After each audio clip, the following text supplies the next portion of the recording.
was your party? It was lovely. Oh, fucking lovely. Oh, Good. It was a nice little party. It was an absolute neat up, it was. Had a little drinky poo. Got a little tipsy. And we got more than tipsy. Cool. Let me clear my throat. Welcome back to Echoes of the Past session, Vicky. It's 38. 38. Or on YouTube, a different number, higher than 38. Probably 40 at this point. Maybe. I don't know. I've lost track. Boy. I've lost. No, Darren. No, What did he say? Darren. Did he see? I have trauma from that. No. What? I don't know. I missed it. Fuck off. Fired already, not even started yet. What's going on? As a recap of last session, our crew decided that our party decided that they needed to go and save Julius's family. They came up with an plan. They asked Sir Gregory to help them map out the place with Julius's nice history checks to draw them a very crude map of what the castle in Trent looked like, its sort of surrounding its perimeters, whether it was being guarded, what doors were closed and what was open. And they discovered a front door and a back door. From that point on, trying to come up with a plan to even get to the castle was seemingly too hard for them. And they came into analysis paralysis, and I, as a DM, had to start rolling dice.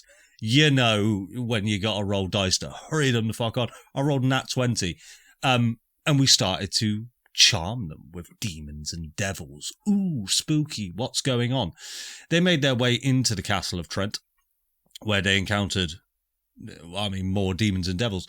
But they found Hugo, who they decided to trust in Hugo. I don't know what your thoughts were at the time, but Hugo arrested you all and took you upstairs to the top of the mansion, apart from Flopsy, of course, who Flopsy entered through the back door, started sleuthing and stealthing their way around, and uncovered a mysterious-looking, ominous green portal within the basement of the manor.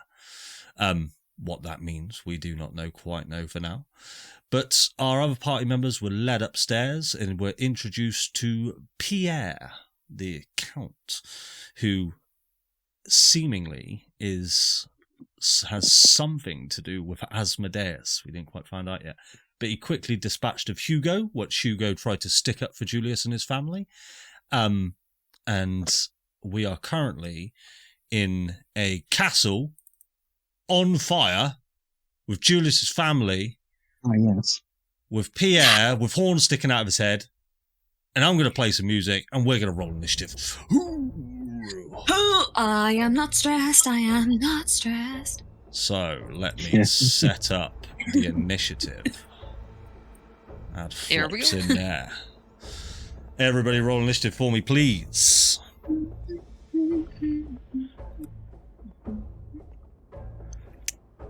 It was good. 26. No. Nope, 30 apparently.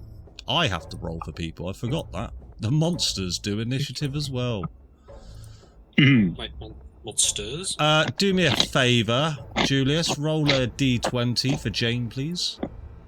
Oh, Christ. Don't give me this responsibility. I will roll it, but D20. I'll override it with yours. D20. Do you want...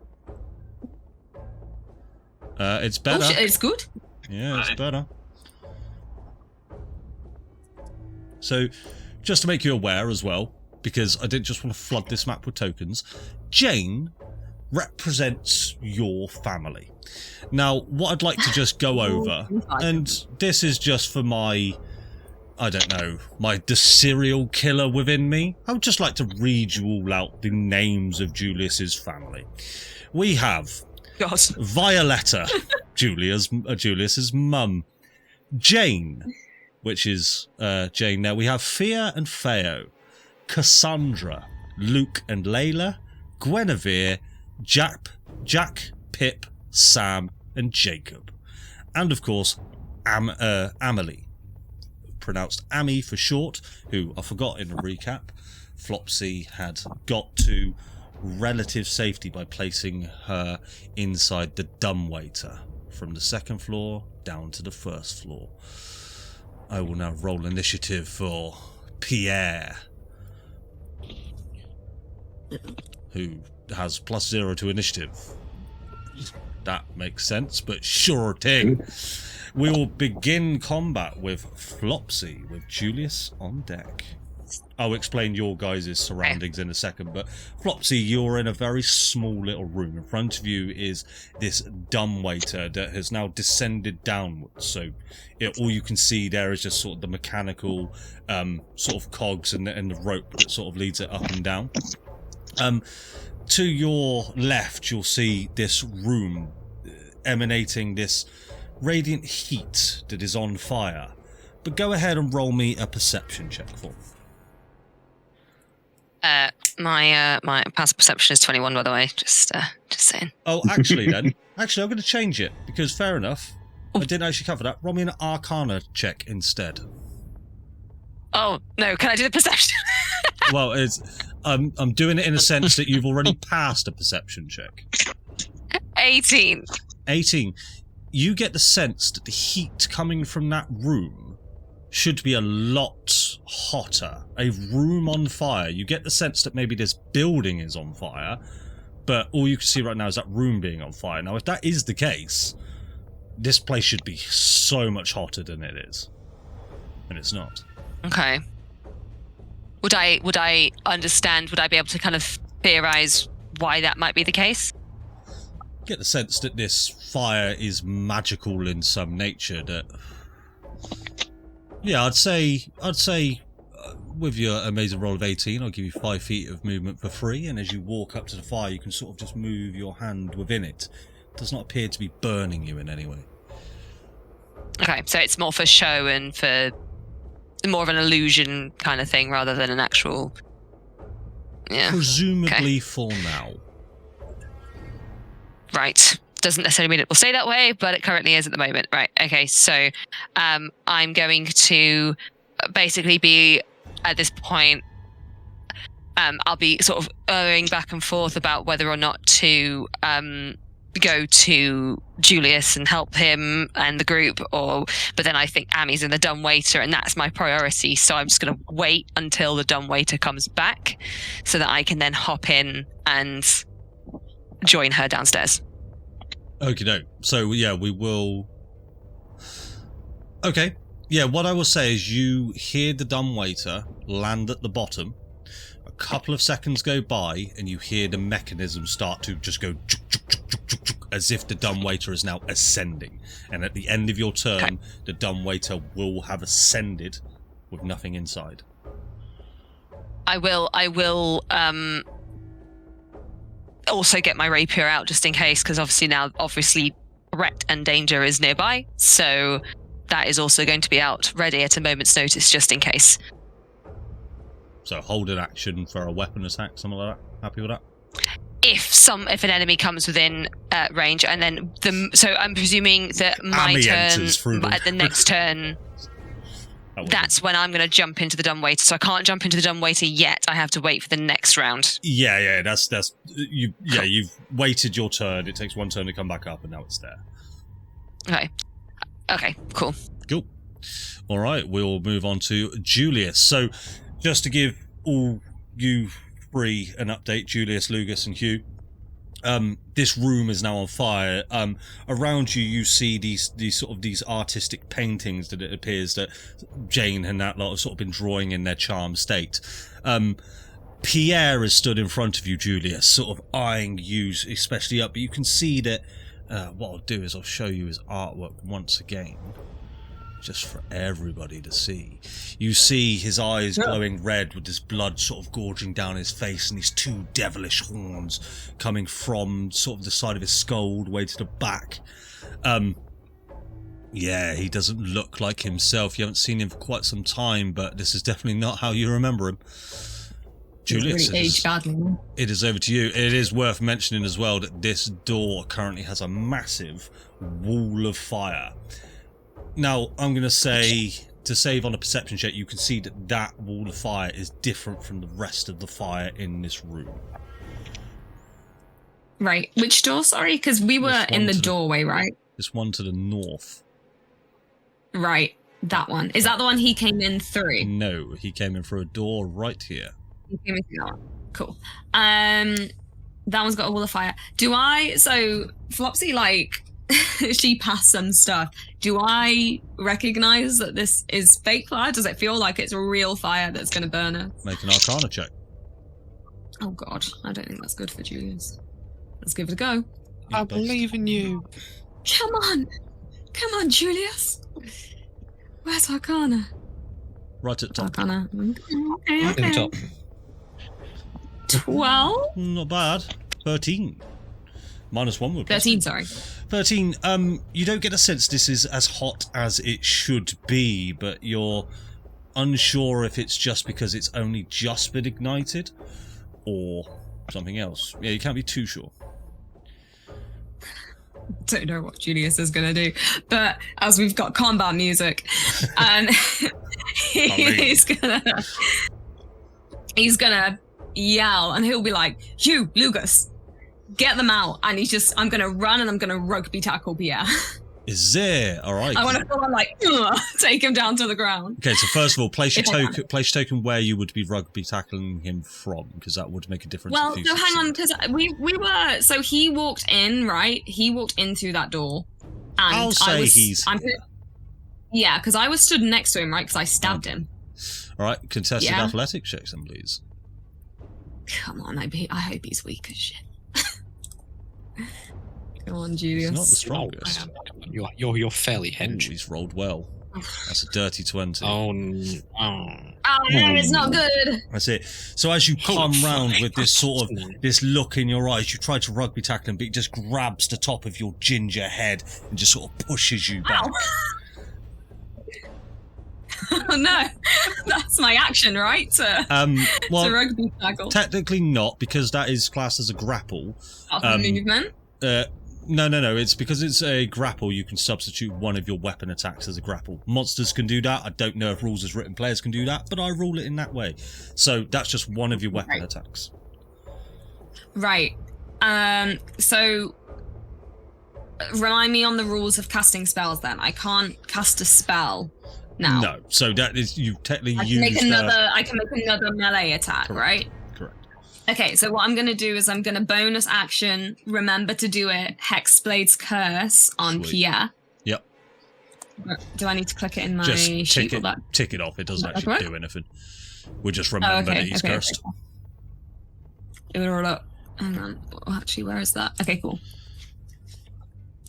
Here we go. Right, so Hexblade's Curse. I should have done that before. And I'm just going to try and... I guess I'm just gonna try and stab him. Go for it. Yeah, I'll try and stab him with my sword. Did I activate my sword last time? I can't remember whether I did. I don't think I did. No, you wouldn't have done that. I don't think I did. Okay, cool. Let's attack him. Remind me, it's MIDI attack, right? Yes, but it'll probably do 2d6, but I could just get rid of it. I don't know. That'll be 22 will hit. Wow. 7 points of slashing damage. I get something else, right, though? Because of Hexblade Curse, I do... Oh, God. Yeah. Technical issue, Kate. Oh, she's You lagging. gain bonus to... No, you gain banish to... Hello? Hello, you there your now? proficiency bonus. Can you hear me? Yep. 3. 3. +3. Oh, it'll be 4 for you. That's my proficiency. No, +4. Oh yeah, 4. I forgot. My proficiency is +4. Yeah. 11 points of damage. Lovely.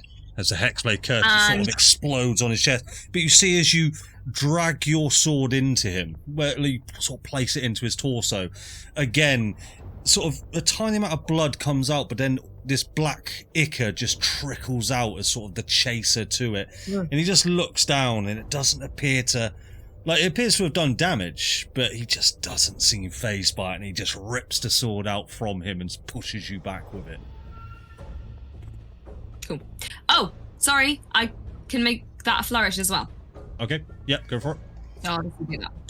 And I will make a... Actually... Yeah, let's do a flourish. Defensive? Bloody hell, sorry. I think I might... change it up. No. So did I might do a 38 different sessions. one. I might don't even know do what the other one ones where I you've got. kick them back a couple of places. I get a... Is it a mobile flourish? Don't know. Where does it say? I can move them. Oh, where does it say? Blade flourish. Ah, here we go. Sorry. Spend inspiration die. Up to 5 feet plus a number of feet equal to a number you roll on that die. Okay, it's roll Oh, D8. gosh, this is confusing. Hang on. No, I got this. Roll D8. 5 feet plus whatever you roll. Did you? You don't need to. No, don't press that. Just roll D8. Just roll a d8. Is it just one? Just 1d8 because it's just a flourish. Yeah. Right, so 7. you can move him up to 12 feet, and it will do 7 more points of damage. You can then immediately use your reaction to move up to your walking spy soon, so and would up you like him to move space. first? So I'm gonna move right up next to him again. So would So you like I'll, him to like- move first? I'm kicking him back 12 feet, Right, you can only move 10. like out so of the room. Well, yeah. I want to. Okay, come. I'll start it out. He pushes me away. I want to lift my leg, kick him back so he like smashes against the wall, and I'm just gonna leap forward again and go straight in for the attack. But obviously that's the end of my turn. Yeah, okay, cool. So you're doing the attack after you booted him back. That's cool. Yeah. I like it. And that'll be the end of your turn. Hugh, it is over to you with little old Jane on deck. So we just opened this door, and now what's the state of this wall? This wall of fire just went. I'm not going to make you roll for this. You get the sense this is the spell Wall of Fire. Okay. So if you stay there, it's going to hurt. That's fine. And so can you... does that wall of fire extend the whole length of that wall? It does indeed, yes. It's essentially there, and it's emanating outwards. Okay. And we are how many... We're on the first floor? You're on the... Yes, the number 2 floor, but the first floor, yes. But it is... Up. You do Ground remember it is one. very high up. So this is a castle. Okay, so you're probably about 20, 25 feet above the ground. Right. Quick question. I know we can't physically see it, but did Pierre roll like a con save? Or this is like a separate thing he can do. Yes, it is the spell, but not. He didn't cast. He's not concentrating on it. Okay.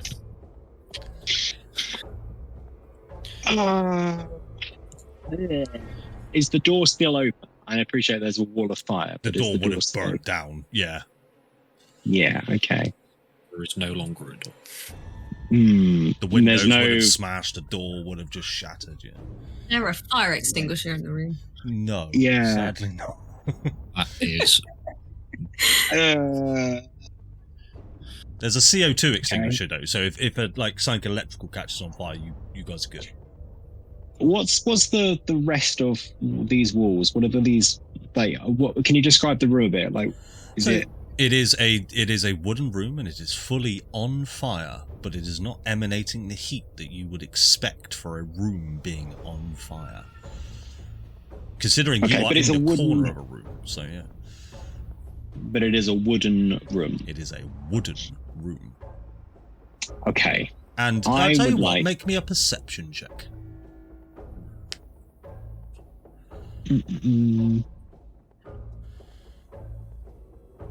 So I know what you're getting at. Oh, look at those dice. I can see nothing. 9. A 9. I know what you're thinking. Not even. You're thinking how thin these walls are. You can't be too certain. Yeah. I mean, Hugh's not really thinking too hard. I'm going to be honest. Well, first of all, I will rage. Grr. You're already raging, to be fair, so I don't need to worry about that. Oh, was I? Yes. I don't... Well, it would have worn off, because as per 2014 rules, but there you go, it's already on. That's fine. Okay, no worries. I will then. Yeah, do you know? I'm gonna charge and try to attack this wall. I'm gonna make another exit. Okay, I'm going to... so this wall right here. Yes. Okay. Roll your attack. Yeah, I am going to be quite mechanical and methodical about these sort of things. So I'm going to use Great Weapon Master and... sorry to ask so many questions. Right. Attacking an inanimate object, what's the AC of a wall?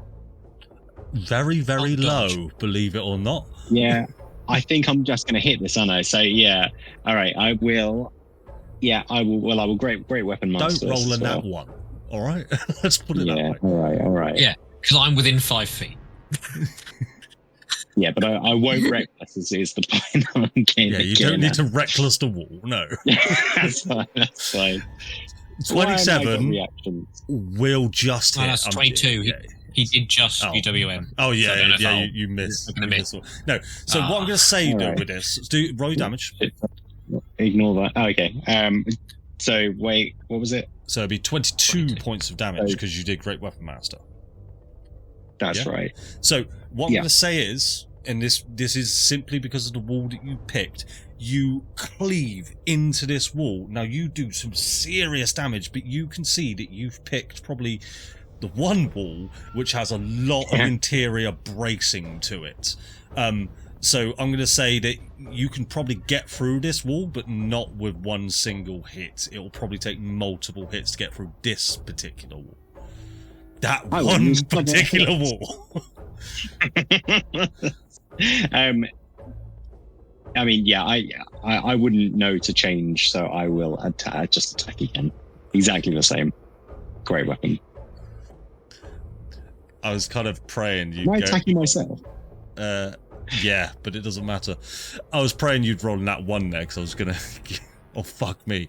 That's 31 points of damage. What is that total? 31 plus 22. 50. You know what? 53. Fuck it. You blast an absolute behemoth through this wall.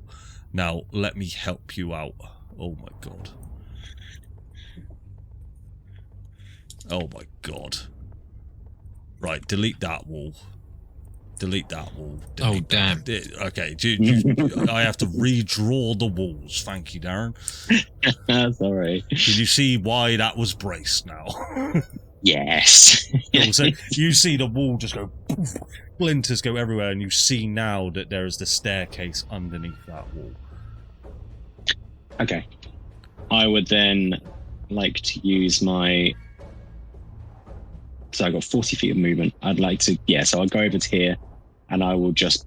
I'm raging, so I'm just going to be looking intently at this person saying, and grunting at the hole in the wall. And I'll end my turn there. Okay. At the end of your turn, he will use a legendary action to cast. Well, I'll say Lugus, roll an Arcana check. Okay. Just to see if you can determine what he is casting. I mean, probably not with that roll. Yeah, fucking 8. You don't get a sense what he's casting, but he is casting a spell hurtled towards Jane. Oh yeah, no. No, bitch. I assume this means counterspell. counterspell. Okie doke. Yeah. You'll cast, so knock off one of your 4th level pack slots, sadly, but you will have to roll. That was what the Arcana check was for. Is that the verbal component of counterspell? Yeah, that's the verbal. It's not bitch. Bitch. I won't tell you the DC because I won't tell you the spell's level, but go ahead and roll your D20 and add your spellcasting modifier. Okay. Do I add luck proficiency as well? No, just your spellcasting. That's not how this works. Okay. 20 plus 6. 16. You just fail. It was a 7th level It spell. was a level 7 It was a spell. level 7 spell. I apologise. This red beam of crackling energy just sort of flies out. He wisps it around his hands, and for flavour, he just goes "Ah!" and eats a counter spell, and he just flies out this necrotic black energy that surrounds Jane, and you can see her eyes sort of close for a second and flash up red as she turns to look at you all with sort of this hatred in her eyes. But that is just to Jane. And Hugh, you, as Jane encompasses the rest of Julius's family, you still get what you were doing. So it is over to Jane. I will say, what I will say with that, Hugh, roll me a persuasion check or intimidation check. What would you be saying to Julius's family to try and get them to move? Well, I'm raging, so I think it's more intimidation than anything else. Okay. There. Yeah. The 2-year-old's pretty scared. Yeah. Scary man, tell me to move. They're gunning for the door. 14. I will say, I'm going to do this quite funny actually. Anyone below the age of 14 will move toward. And there's quite a lot of them. So Cassandra, Luke, Layla, Guinevere, Jack, Pip, Sam and Jacob will all sort of be quite startled, and they will head towards over right here. But they look down and there is about a sort of a 10-foot drop, Hugh. There are children old enough to sort of try and work this out, but they're not going to jump down there on this turn. Does that make sense? Yep. That's absolutely fair. But Jane herself is going to be stood there looking at the back of Julius's head with hatred in his eye, in her eyes. That'll be the end of their turn.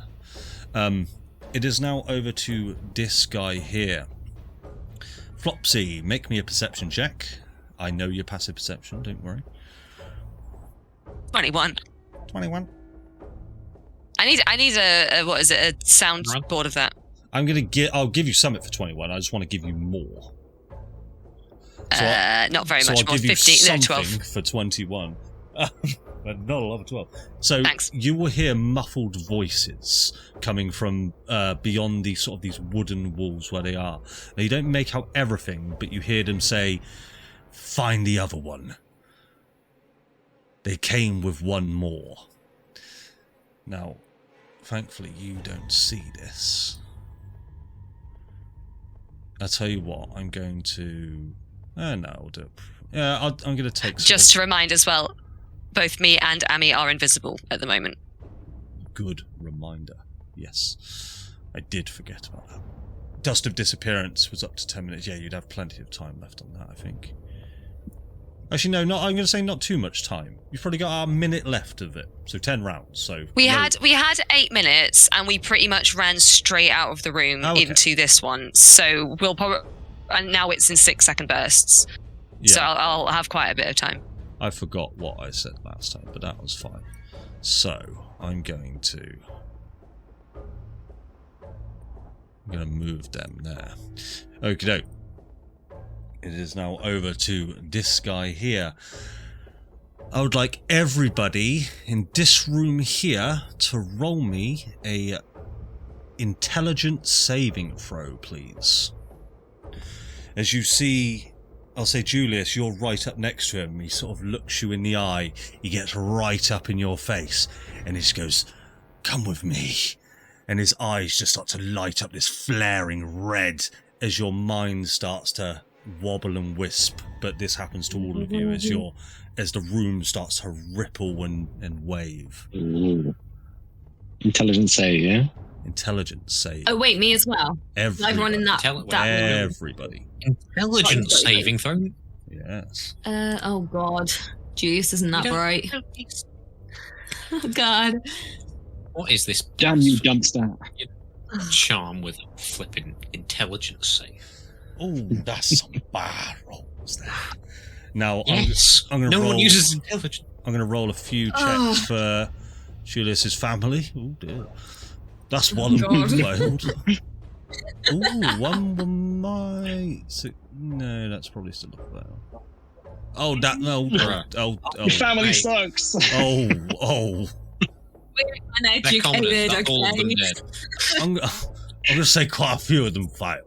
All right, I'm gonna stop rolling. All right, I've got enough. Asmodeus is like, mate, there's too many here. We're so dumb, sorry. Right, I need to do something then. So, I'm going to, let me set this up before I describe it.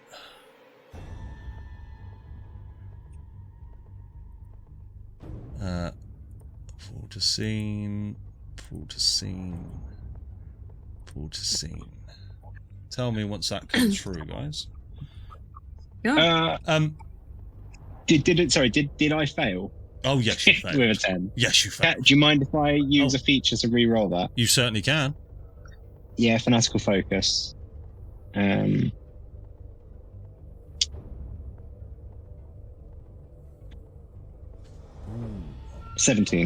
That will still fail, sadly, Hugh.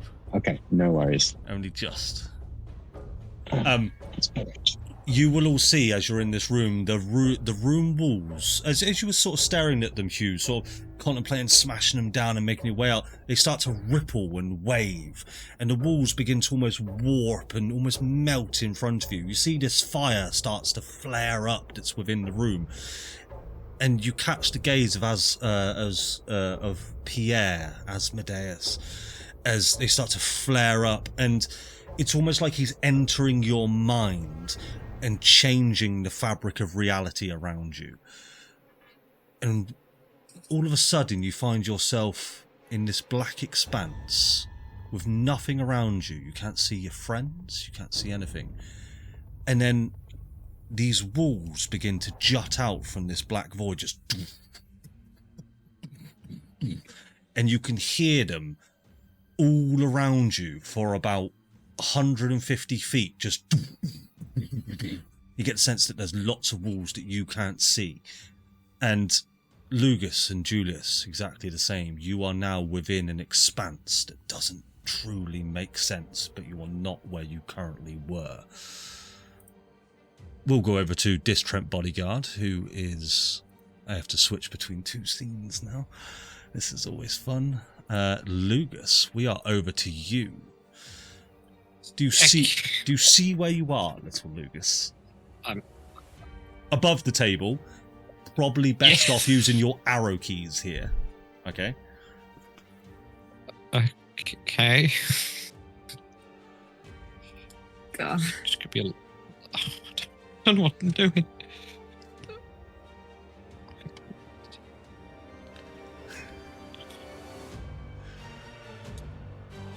Make a perception check for me, Lugus. Okay. I am floating, by the way, just saying. Yeah, no worries. So in case I'm not jumping on any pressure plates. Don't you worry about that.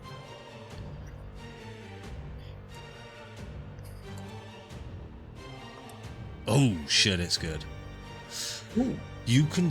I'm going to give you a shitload for that. You can smell this... Oh, technically, you're not allowed your guidance, because it is an action for guidance. Minus the 4. Minus the 4. 20. Minus the 4. Still going to give you a load, but just to make you aware, in combat situation, you can't just bang guidance unless you want to use your action, obviously.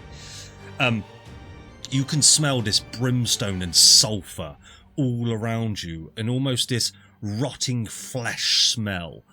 You can smell sort of blood just all around you in the air, and you sort of look up and you can see it dripping down, and one sort of bead of blood just sort of hits your nose and gets matted into your fur. You can hear the sounds of somebody potentially screaming somewhere in this maze-like expanse, but you will also hear...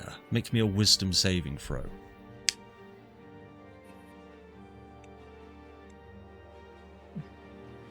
22. Something is trying to access your mind. Now, with 22, you're saved. But if you would like to fail, what I will say is you will hear one word. Lugus. And that's it. You managed to sort of get rid of the rest. Can I insight that? Roll me a history check. History. Oh no, I'm not good at that. Holy fuck. Oh yeah! Who's rolling 19s now, bitches? This could be. No, I won't say that. Something feels familiar about this.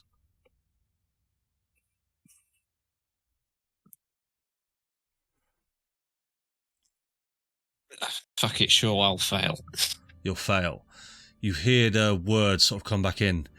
Lugus, follow my voice, lad. You will know this as the voice of Primus Brushtail. You don't see him, but you can hear him. And he's saying, follow my voice.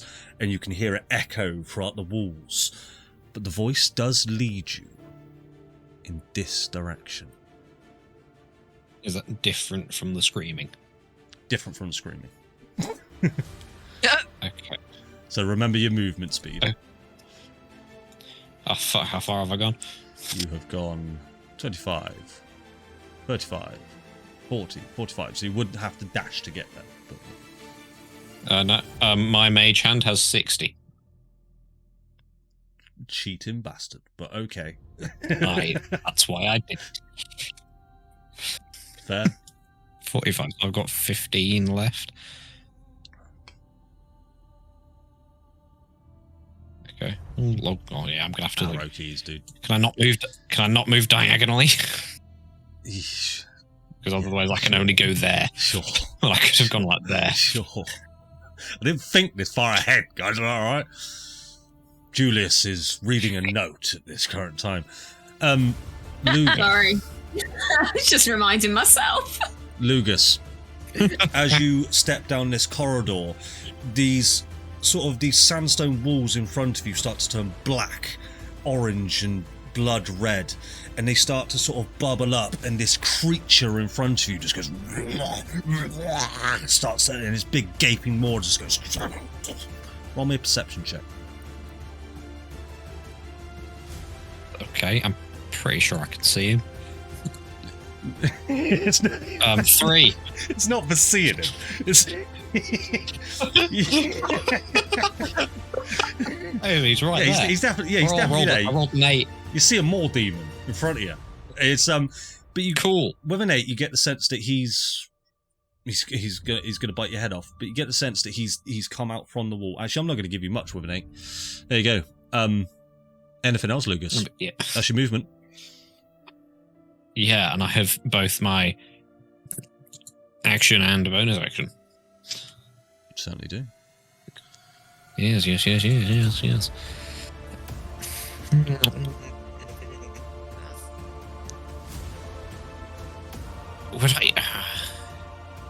Would I recognise the spell Asmodeus cast to send us here? No.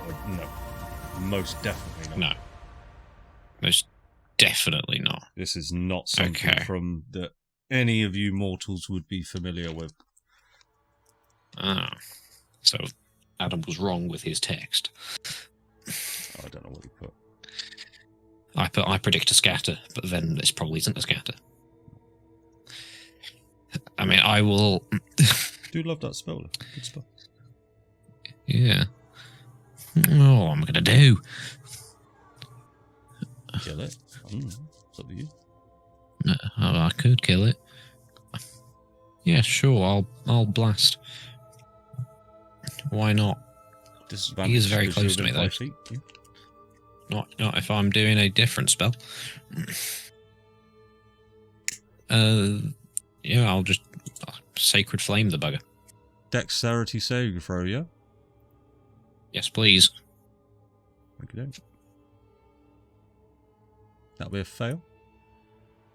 Okay, he takes this damage plus 6. So he'll take 16 points of radiant damage. Okay. Can you describe the kill for me, please, mate? He has been covered in invisible oil, and I've flicked a tiny match at him. How would he die? Sizzles. He would, burn and then collapse inwards. Okay.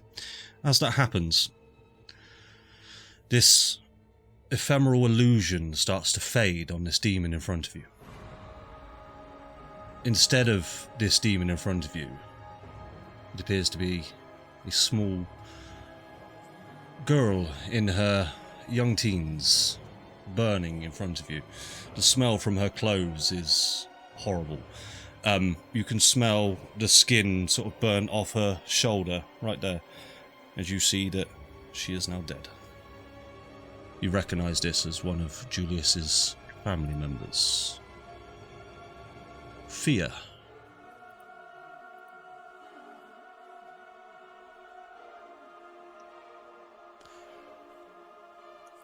Anything else, Lugus Brushtail?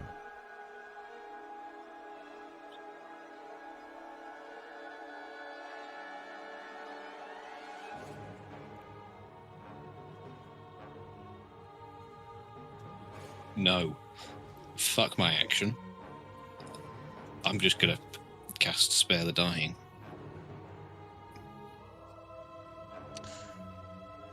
I will say you will scramble and cast Spare Dying. Make me an Arcana check.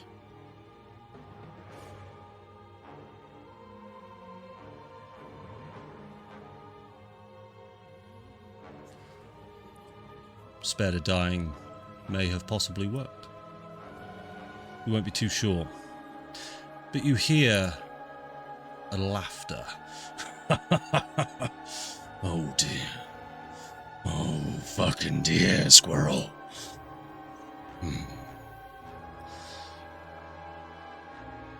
Would that be the end of your turn, Lugus? Yes. I will, just in case, I'll project my entire mental flipping range and just scream in Scottish. People are disguised as demons. Don't trust your eyes. Could be your friends. Just to do this mechanically, you can do 80 feet because that's how I can do 90 feet, I think, because it's 10 plus my level times 10. I think it was weird. I thought it was just no, it's 10 feet times your level, so it'll be 80 feet. Oh yeah, so just 80 feet then. 80 feet, all directions.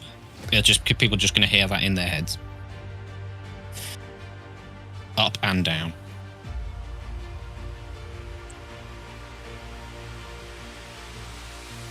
Okay. Thank you. Julius and Hugh, you do not hear that. Oh, good. It'll be over to Philippe. With your passive perception of a 21, Flopsy, you hear scuffling coming from the north of where you are, and possibly one of those north rooms, okay? Flopsy, we're over to you. I am going to immediately hop into the dumbwaiter and go down. You're going down?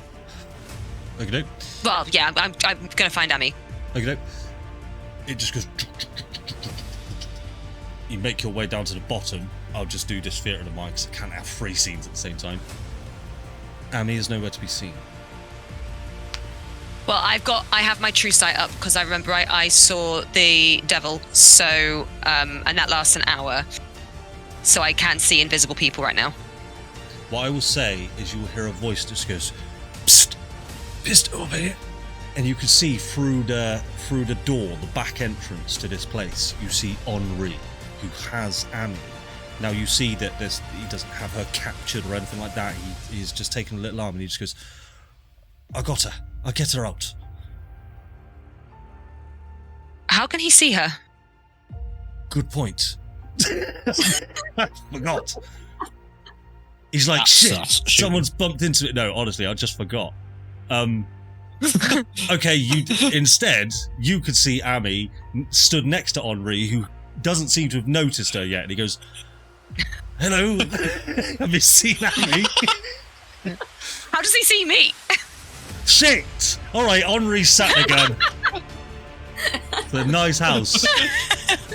It's a nice Just house. give one true sight and be done with it. Right, okay. So what I'll do is I'll walk over to Henri and just sort of like put a hand on his arm. Oh shit! Where'd you come from? And say, it's me. Okay, right. And I'm gonna grab Ami's hand and I'm gonna put it in his. And I'm gonna say, "This is Ami. You've got to keep her safe, okay?" Are you sure? You're not playing a trick? Yes, I'm sure. I'm sure. And I'm going to give him another bag of the dust of disappearance because I had 3. So I've now used 1. I'm going to give 1 to Henri, and I'm going to keep 1 just in case. Use this if there is an absolute emergency, okay? Where's Julius? I don't know, but I think he's in a lot of trouble. Do you need me to do anything I don't more? know. I'll get Ami to safety, and then I'll be back. Just get Ami out. Just get her out, okay? Okay. Cool. And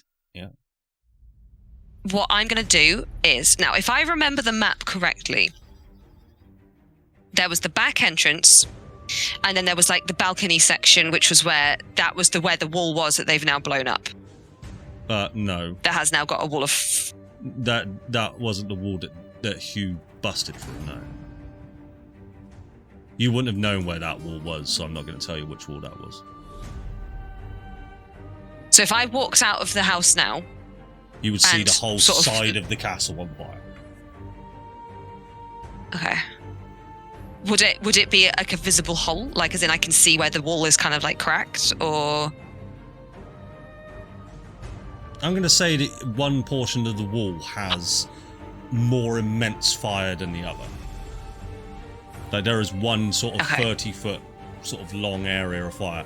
This is interesting because you haven't actually seen what happened in that room, so yeah. I haven't seen it, but I would have heard it. So I would have known roughly what had happened. Right, okay. Whilst I stand outside, invisible, looking at the hole in the wall, well, the fiery wall that I presume is covering a hole, because I heard the explosion. And I will know that that is roughly the room that Julius and everyone was in. Yeah. Because I saw them go in there. Fair enough. Can I try... I'll talk you through my thought process here. So, I've been told that I have a divine darkness inside me that most likely links to the Raven Queen.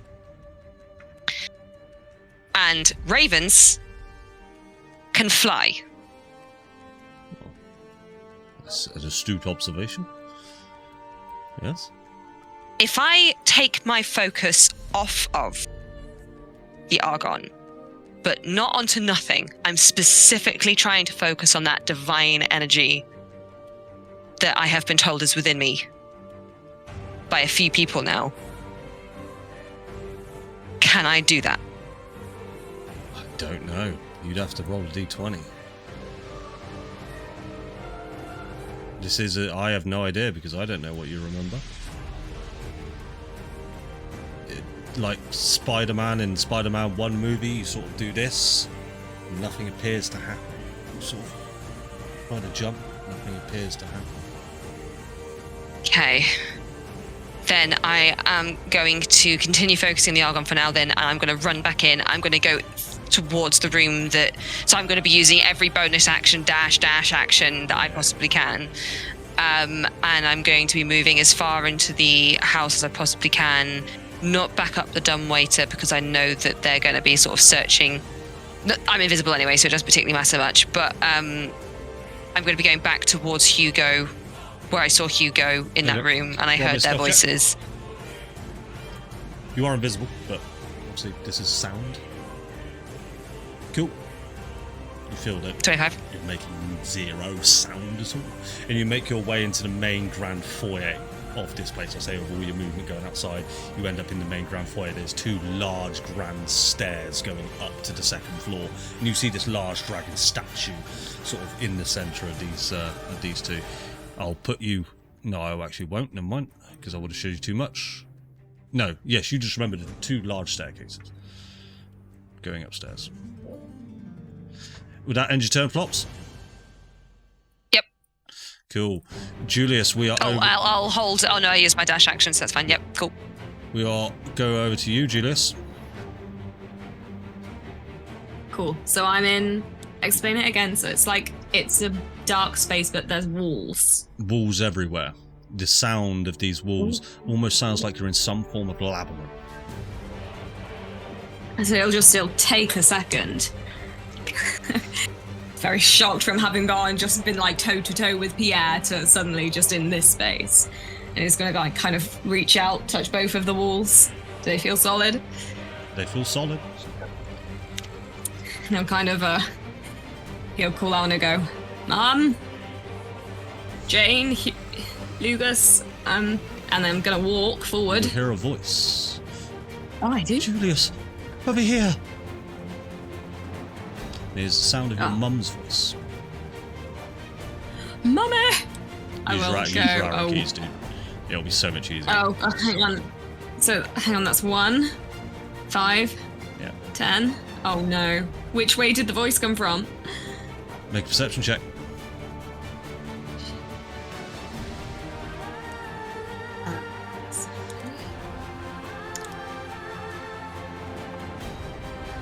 Pretty good. From north. 22? North. Right, 5, 10, 15, 20.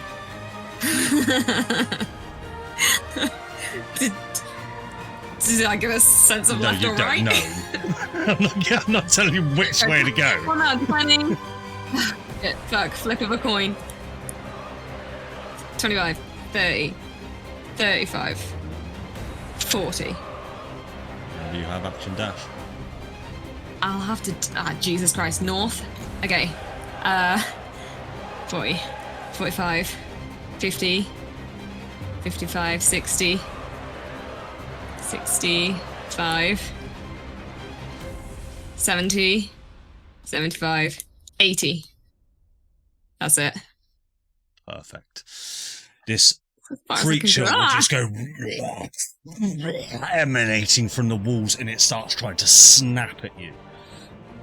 Anything else you would like to do? Lean back. Sure thing. You do have an attack with your bonus action. Oh no, you don't, because you need to make a weapon attack to do that. Never mind. Yeah. Anything else, Julius? No, I can't do anything else at the minute. Hugh, we're over to you.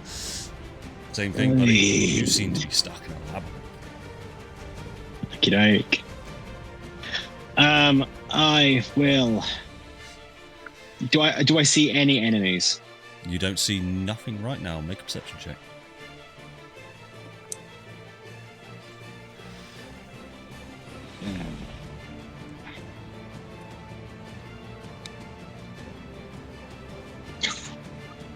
$22. 19 of the dice. 22. You hear a familiar voice shout, Hugh, I'm so glad I found you, Hugh. Now forgive me, Hugh, I can't remember her name, or if you even told her name, but you remember this being the voice of your long-lost love, who left the Whispering Woods, seemingly from the north. Alara from the north. Oh, I think she died. Oh. Which is interesting. My plan is foiled.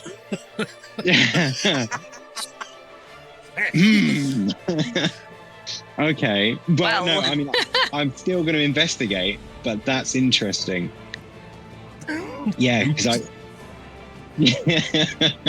Okay, all right. So I'm gonna head north.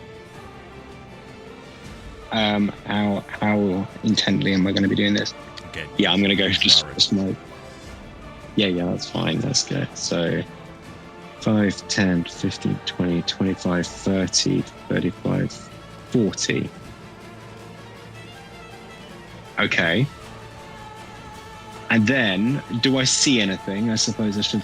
No, you are making your way around these walls. They are all sort of these sandstone walls that come up. Nothing appears to be out of the ordinary. No traps or anything. Okie doke. I'd like to unarmed strike myself in the face. Oh, okay. Yeah. Just don't worry about it. We'll Do you 2014 want me to take rage a point of rules. damage? No. 2014 rage rules. Hey, you resist it. So that's only. It technically how is that is always straight. 1 damage. Jack taught me that a long Yeah, time ago. yeah. But for this, no. All right. So carry on. Okay, and then I'll end my turn there. That's movement and action. You'll end your turn there. You haven't used your action. Yeah. I punch myself in the face. I need to maintain my rage. I'm aware of this. You will also see a snapping demon just jump from the walls. Make a contested athletics check, Hugh, as it comes from behind you and tries to drag you through the wall. And I should say the wall behind it now, the wall that it emanates from has just turned this sort of this dark, like burlesque red and sort of glowing, but blood is dripping from it. It's almost like the wall has crumbled in on itself and almost melted away, revealing this creature. But contested athletics, please. 29. Oh, shit, I'm not going to beat him. Yeah, alright. Got 20. Yeah, it tries to grab you and it sort of got hold of you, but you just go, just wrench past it. You should have made yours with advantage because you are raging, but it doesn't matter because... Yeah, okay. Yeah. Anything else then, Hugh? Is that it? Nope. That's it. We'll head on over to Jane. That will be the end of Jane's turn. Okie dokie. Everybody in the labyrinth, make me a Constitution saving throw, please. Con save. 3 from your boy. Okay. 21. 21 will succeed. Okay, 13. so fail from Lucas, fail from Hugh, and no success.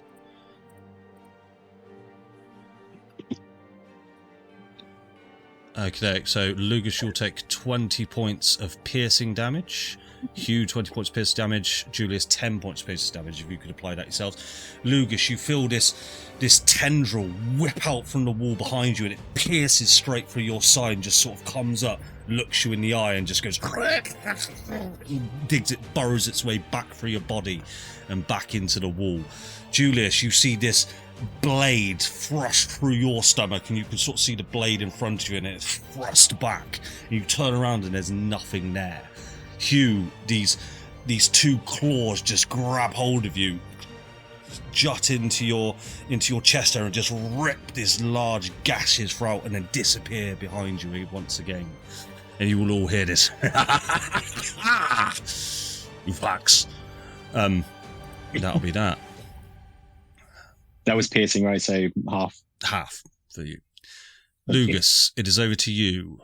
Now I need to ask, what's going through your mind right now, Lucas? There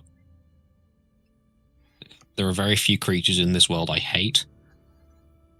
There is 1 in the building. Actually, 2 in the building. Janus is also might be here. And I need to save this child. So I will with my action, I'll be casting Beacon of Hope.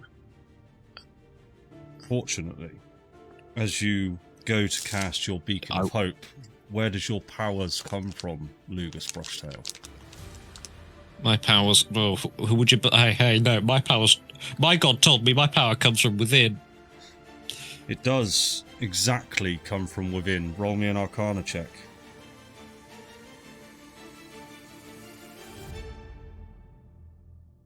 Holy, 19. That's pretty good. You feel pretty shitty about this current situation. Now, your powers do come from within, but you are Lucas Brushtail. You work for Tyr, or work for. He is the god of justice, the god of righteousness.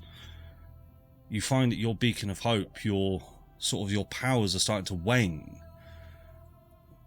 Sort of very much like an oath-breaking paladin. You feel your powers are not as strong as they used to be, just because of how you're feeling right now. Okay. So I can't. Okay. You look down and you see, unfortunately, the person in front of you has perished. Roll me a perception check. Okay, there is also. This may change my opinion of what I plan on doing.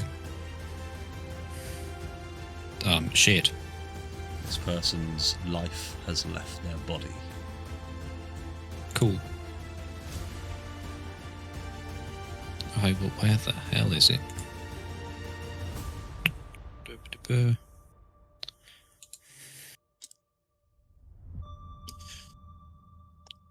Oh wow, it doesn't specify action or bonus action. Oh, I wrote it as well, bugger.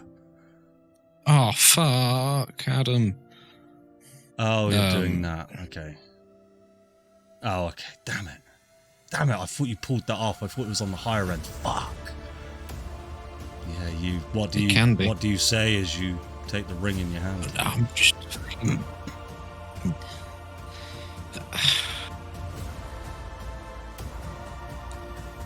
I have never been so ashamed of an act in my entire life. Whatever power is up there, whether you have a will or not, you could see this was unjust. This didn't need to happen. I should have known better. Please hear me. This person didn't need to. Oh gods. Now you're reaching out a tear. A voice will enter your mind, but it will not be tear. It'll be the voice you heard before from Primus Brushtail say, "Brother, snap out of it. Don't believe anything you see and what you tell yourself. You got to make your way to him. Follow my voice, lad." And the voice will come. Why aren't you this direction? What? Can I reply? You can try. Why aren't you in the hells? Surely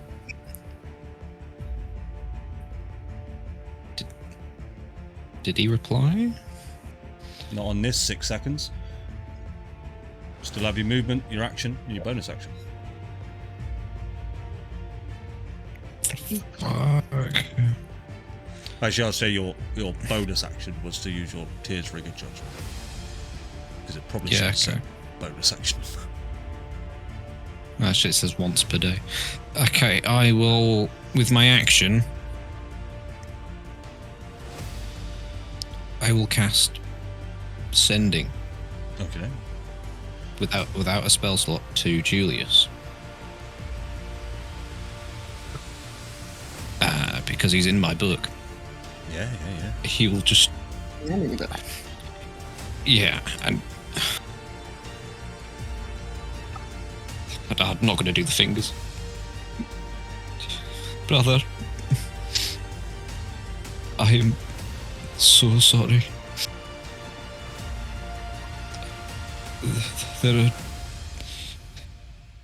I've hurt someone. There are demons in this labyrinth. They're not demons. They're family. And I've hurt someone. I'm so sorry. And that's all. Yeah. Can I reply to this anyone? As I'm getting attacked by a demon.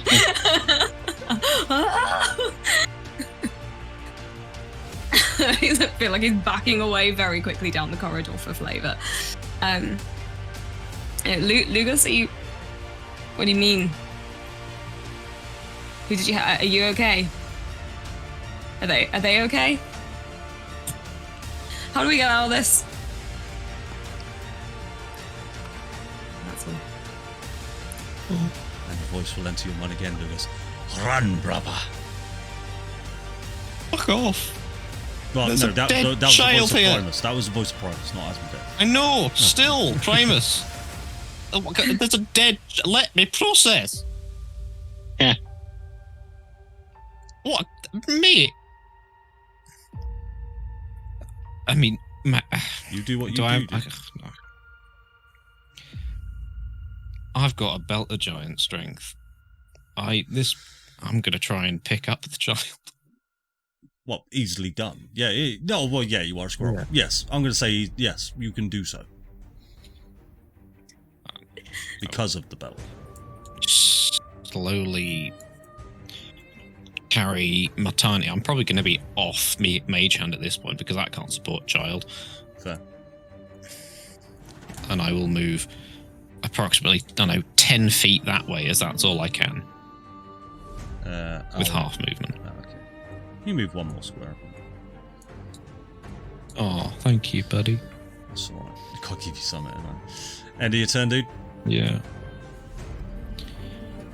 I mean, I'm gonna cast. Would need to be a cantrip. It would need to be a cantrip and cost a bonus action. Or it could be a flipping spell that doesn't use a spell slot. One of my many that costs a bonus action. I'm sanctuarying myself. Okay, go right. Because I don't want to hurt anything else today. You're not concentrating or something. What are you concentrating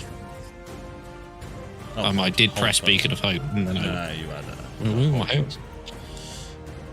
Okay. Yeah. Other than that, that's going to be me. Cool. It was over to Philippe. No one hears anything. Flopsy, over to you. Okay, at the bottom of the stairs, I'm going to... Right, once again, I am going to try to find that divine power, the echo of divine power within me somewhere. I don't know if it'll... I don't know what you're trying to do, but roll a d20. Something might. 17. What are you trying to remember? I am trying to remember the power of death and how all-consuming and powerful it is, because I know that whatever we are against, it has something to do with Asmodeus.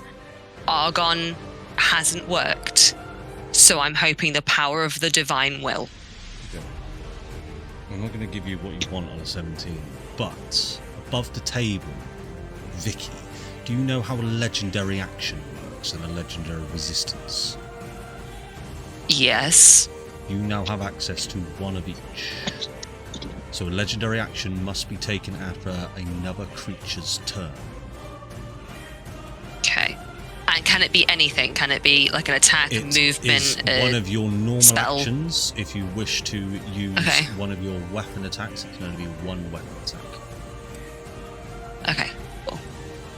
And does it give me wings? It does not give you wings. It is not very good. Damn it. Right. God damn it. Okay, there is going to be a small, like, do I have to continue focusing on the darkness to continue using this, or do I... You are currently not... Do I just now know? You're focusing within. I am not. Yes. Yeah. Okay. Perfect. Right, so with that and a little bit of an internal victory, yay, but quiet because sneak, I am going to run up the stairs onto the floor that I was initially on. Yeah, so bear with me. You see that? Oh, nice. Right. Yeah, I do. You will see a hole blown out of this wall right here, but it is sort of 10 feet up. And you will hear the voice of somebody just up the stairs, but they have not seen you. Does it sound like a child? No, it sounds like hard boots on a wooden floor, stomping and searching. Can I... Right.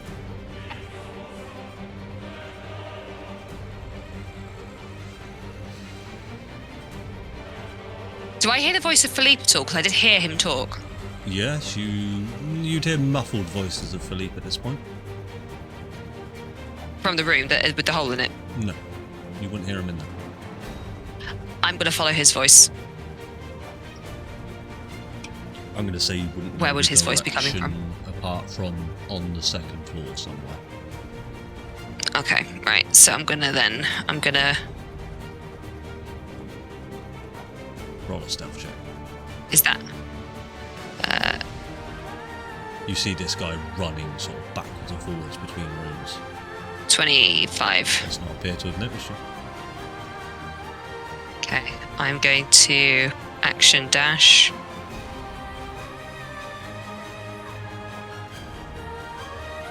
And then I will bonus action dash. Yep. Cunning action done. Can I open the door? You sure can. You can ignore all the. Well, no, actually, no, you won't. Just before you do, you can now open the door. Okay, and I'll use my last one to go in. Oh, I can't go in. There we go. So, 5 more feet. There you go. You will see Julius. Most of Julius's family, Hugh and Lugus, sort of there in almost his zombie-like state, just sort of stood there swaying backwards and forwards. And you see this chap that you've only sort of seen the back of, the one that has dispatched Hugo that you saw when peeking around the corner. He's just sat there like an orchestra sort of playing, but he doesn't appear to have noticed you. Roll me one last stealth check.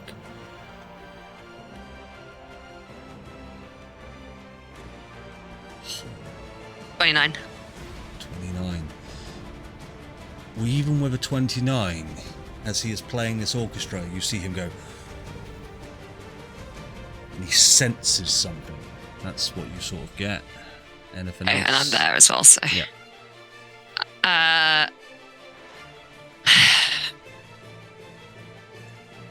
I can't. No one has communicated anything to me. I'm sort of figuring out. So so just so that it's in my head, he's like conducting. Yes. So presumably then whatever he's cast on them is concentration? Presumably. Okay. I haven't got an action or a bonus action yet, and I can't use a legendary action yet. So I will stay there. Okay then. Julius, we are over to you. Oh shit. Well, I just got that message from Lugus. Right? So very pale, shaking, feels like he's about to be sick. Because I don't know what half of that meant. Never heard more shame coming from a squirrel before.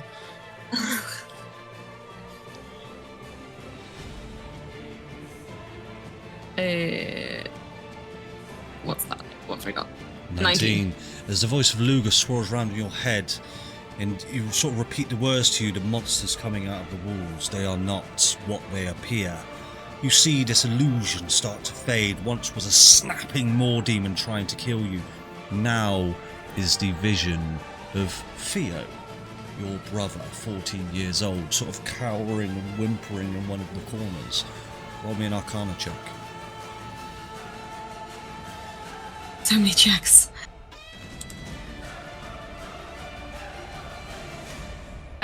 What's that? 16. As he's cowering down, he sort of looks up to you and he goes, "Hello, brother. It's so cold here. Where are we?" There's something off about his voice. Something off? Something off. Didn't pronounce the word in the same way, in that French twang.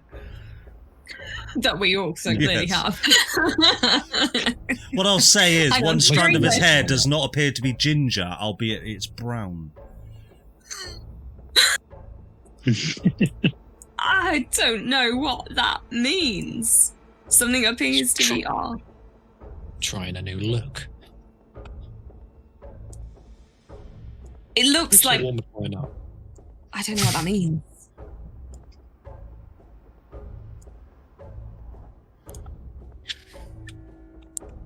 I really don't know what that means. I don't know if Julius is smart enough to know what that means. Either, to be fair.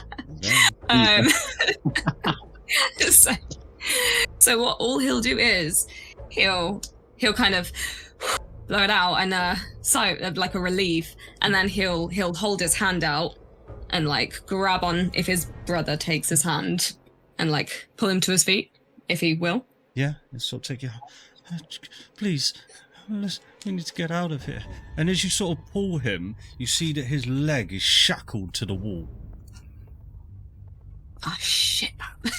Oh, God. Okay. Hey. Listen, soldier. We're gonna... God.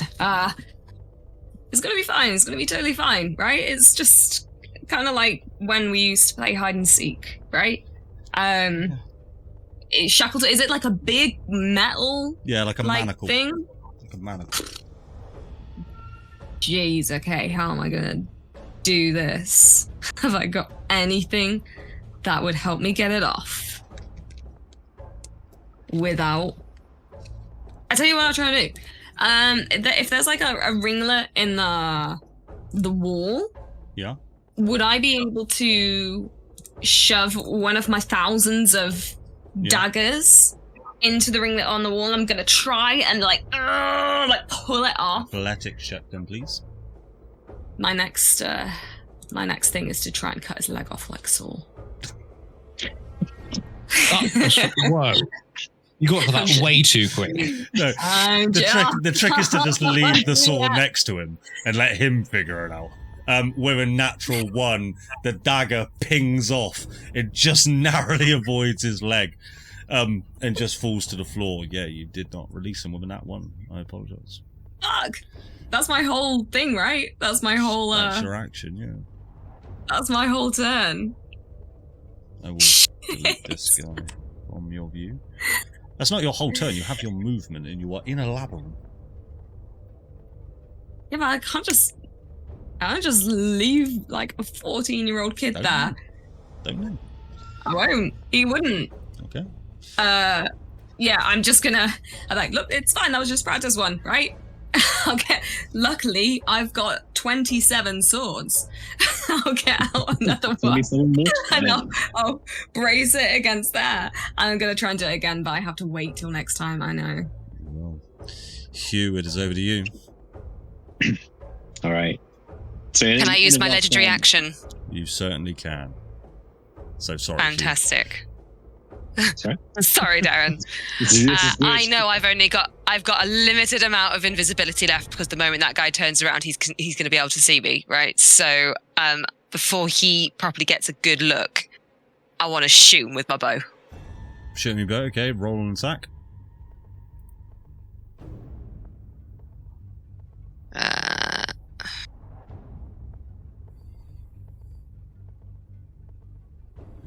24 okay, will that's hit. 24 to hit. Okay. Oh, brilliant. Right. That is 8 damage plus my sneak attack. Yeah, so this will count to the concentration checks. It is all 1 damage, so I'll wait until you roll that. Yeah, that's fine. Oh, that's a big... Oh!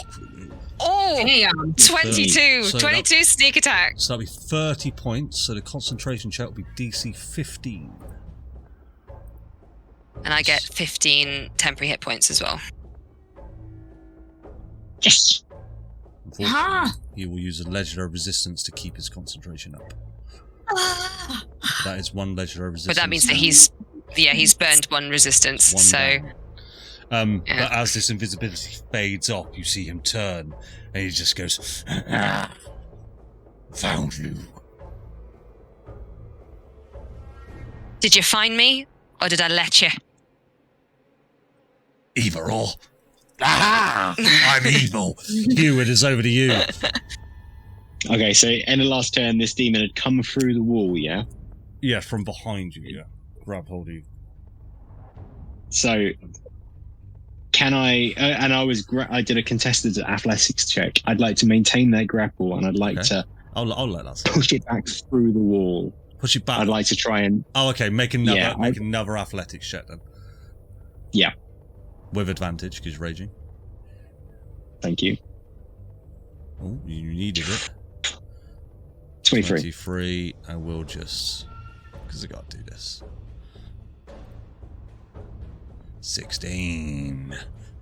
Lovely and stuff. Specifically, what I'd like to do as I'm pushing it through, because I'm suspicious about this. My dead ex-partner has been calling to me. So as I'm pushing it through, I'd like to kind of like check out how the wall is reacting, like what my surroundings are doing specifically. Okay, if you would like to tell me which wall, I'm going to let you pick from sort of northeast or south. Well, if he came, so I was traveling north. Yeah. So should we be switched in positions, or if he came from behind me? What I'll do is I'll delete that wall there. So as you push him back into the wall just almost swallows it up. And you push it through and the wall just collapses behind him. And this illusion starts to fade. And you see just a crying 12-year-old. I have to keep checking each time. This crying, cowering 12-year-old on the wall behind, but the shackles have been completely blown off. Sort of just going, ow! Who are you? Oh, God. Okay, you mentioned the word illusion, so was the wall an illusion? What about that scenario? I cannot confirm or deny that to you, unfortunately. Okay. I mean, I've still got an attack, haven't I? Yeah. So I would... oh, no, wait, so now the demon has become the child, is that what you're saying? Yes. Oh, God, okay.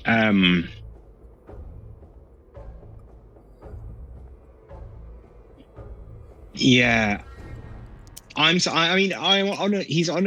was honestly suspicious about the situation. So can I hold an action, hold an attack? You would like to hold the attack action on a 12-year-old boy, which was formerly a demon. You certainly can. Yeah. So if it does anything which a 12-year-old boy would not. Oh wait, I'm going to be more specific about this. Yeah. If it makes a hostile action, gets a conker out of his pocket. That's enough. Yeah, if it makes a hostile action. Okay. We'll move over to Jane. Yeah. Julius, Lugus, and Hugh. You will see that these children in front of you start to just melt. They just go, help, and they just go, and they get sucked into the ground, and their whole body's just absorbed by the ground beneath you and have now vanished. So even the one I killed, even the one you killed, sort of the burning flesh just sort of just into the ground below. I imagine I was carrying it overhead, so that just melted over me. Oh yes, good point. Yeah, so it sort of just trickles down you, Lucas, and into the floor below. I mean, Hugh, you could do your held action. That's not something a 12-year-old does. It's up to you. It's up to you. No, it's not a hostile act. You sure? It looks hostile. I changed my yeah. No, I won't do anything. However, I would like all of you to make dexterity saving throws, please. Apart from Flopsy, obviously. No. Is this something I can see coming? Yeah. Because you saw a child melt in front of you. Understood. Nat 1 from the squirrel. Nat 1. Oh, yeah. I'm 18. rolling shit. Alright. Hey, you were rolling great earlier. Okay, Hugh and Julius, you will succeed and take 11 points of necrotic damage. Lugus, you'll take 22 points of necrotic. Okay. You didn't take the damage from last time, guys, by the way. Just saying. I did. Oh. I did. Oh. Just Lugus. Yeah, so I just did that now. Let's see, Greg. All good? So 11 points, though. as these bodies sort of just melt into the ground, you feel the ground beneath you start to rumble, and some these spikes start to jut out from the walls next to you and sort of impale you as they go. And there you go. That's what happens when that happens. Now I can sort of delete these things. It'll be now over to Asmodeus. Can everybody in the labyrinth make me a Constitution saving throw, please? Actually, Flopsy, you will now need to make a Constitution saving throw. Oh man. Oh my god. Actually good. 17. Adamski. 21. Oh, Mate. Wrong dice. It's been 8 from the squirrel. Oh, Thank that's fuck, you bad. rolled shit. Yeah, holy shit. Julius, you will succeed. Everyone else... Oh, and... Yeah, so Julius 21, and Hugh, yeah, you will succeed. You'll take 3 points of piercing damage. So 1 point of piercing damage for you, Hugh. Flopsy and Lugus, you'll take 7 points of piercing damage. And that, upon these these tendrils and claws will jut out once again and start to pierce you and strike you.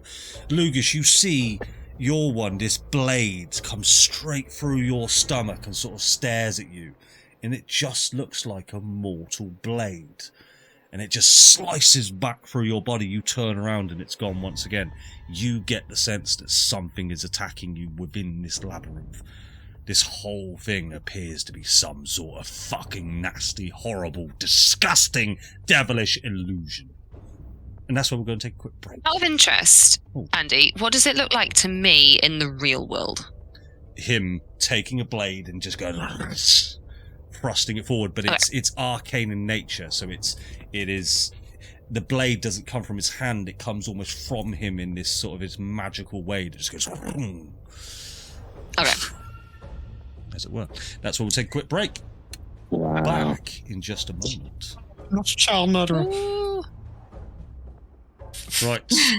Welcome back, team. We are now. I'll need you to roll. Oh, you won't need to roll a stealth check anymore. We'll ignore that one for now. Lugus Brushtail, it is over to you. Do I get a reply from my brother? Why aren't you in the hells? Also, You why were am I here- telling me to ignore dying children? Well, the children has now melted away. You will hear the voice of your brother Primus. Lugus, what you're seeing is fucking bollocks. He's tricking you, lad. I'm in the hells, and I'm coming to you. I can't explain right now. You just gotta get out of there. Fully over.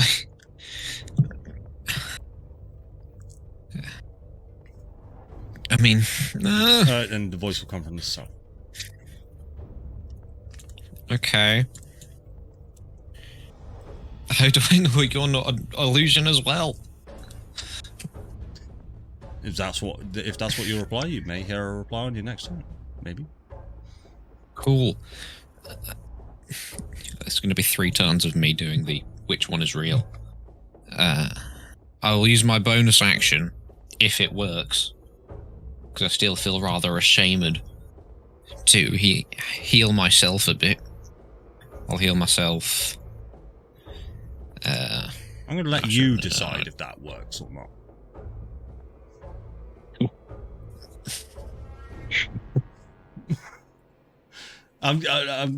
Your power comes from you, dude. I'm going to let you decide. I don't.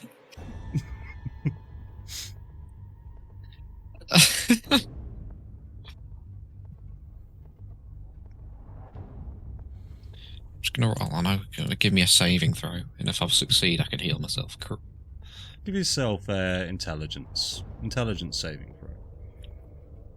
Oh, This is in your mind. I'm not good at it. This is you, dude. Yep, 3. No, I don't deserve it. This really hit you, Lugus, isn't it? It's like all your rolls. Yes, I think I murdered a child. You're in your own head, mate. Yeah. There's I'll tell you nothing what. like the shame of a good person. As you put your tiny little paw on your chest and try to heal yourself, you hear another familiar voice enter your mind going, "Oh, Lucas, had a little trouble healing yourself. My name's Mr. Key. Oh, it's good to see you again." Oh, mate. This metaphysic, this not real key, receives the harshest stare to the local vicinity Lucas has ever given. Child murderer. You're more evil than I am. Continue your turn. Oh, okay, I was going to ask for permission to intimidate the labyrinth. Sure.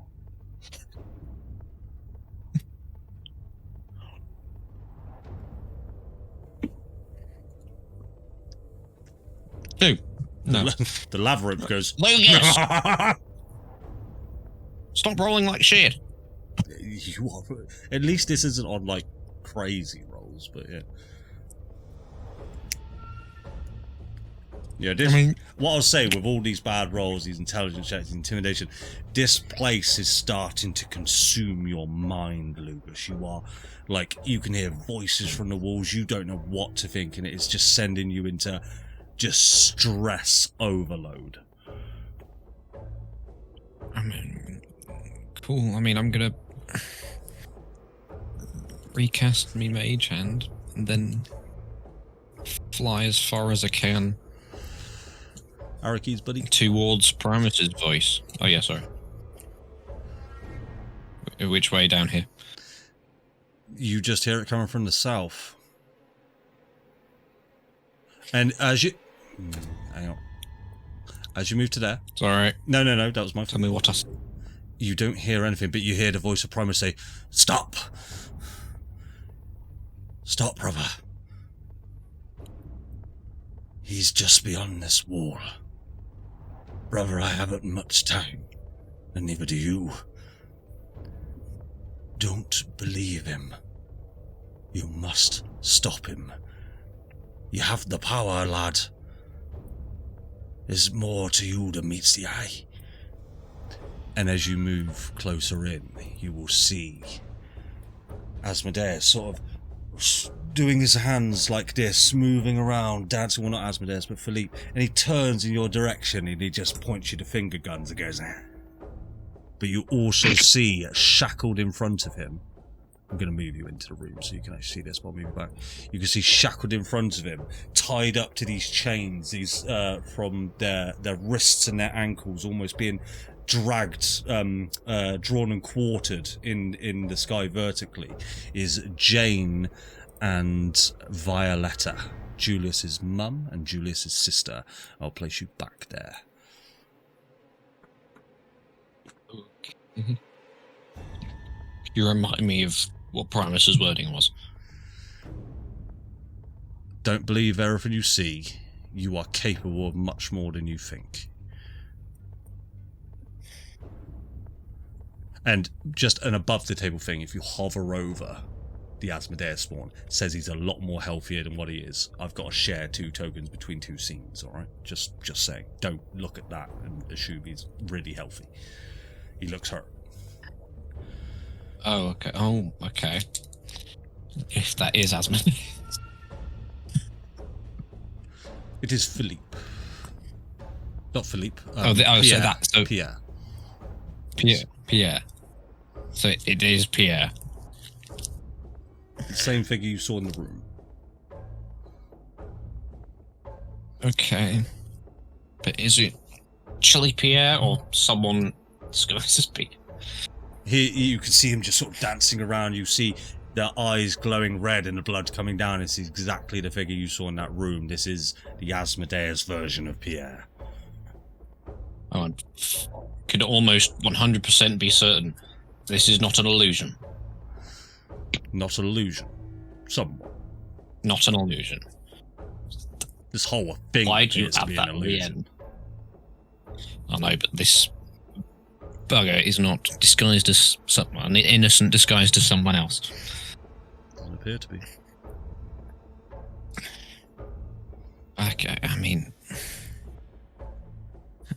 mean, does he take notice of me when I walk in? Yeah. Points you to finger guns. Oh yeah, he finger gunned me. He finger gunned me, the bastard. Okay. And those two are shackled. Correct. Okay. Can I try and blast the shackles? Blast the shackles, yeah, it will be quite a high DC from where you are. Okay, if I move forward one. Yeah. Not the lowest DC, but they are hard to hit shackles, trying to hit the wrists. Okay, or the feet. They're sort of being drawn and quartered, that type of deal.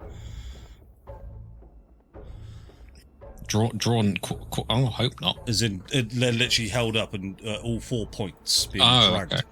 Not physically. Okay. Yes. Sure. I will start. I'll start blasting. Okay. Feet or legs? There's a difference Yeah. in feet or legs. Would you like to aim for the wrist shackles or the ankle shackles? I thought feet and legs were attached to the same thing. Oh yeah. Sorry, wrists and ankles. I apologise. They've got one on the ankle, one on the thigh. Okay, yeah. I'll aim for the wrists, I guess. Go for it. Roll to hit. Natural 20. Okay, roll damage. Nice. Yeah, get some. That for 25 points of force damage. 25, I will say, with a natural 20, not only do you smash one of the wrist pins with accuracy that you actually don't break the shackle, the pin just goes through and the shackle just drops off. And yeah, that shackle is gone completely without damaging a single thing around it. Okay. Oh, no, not damage again. Sorry, attack again.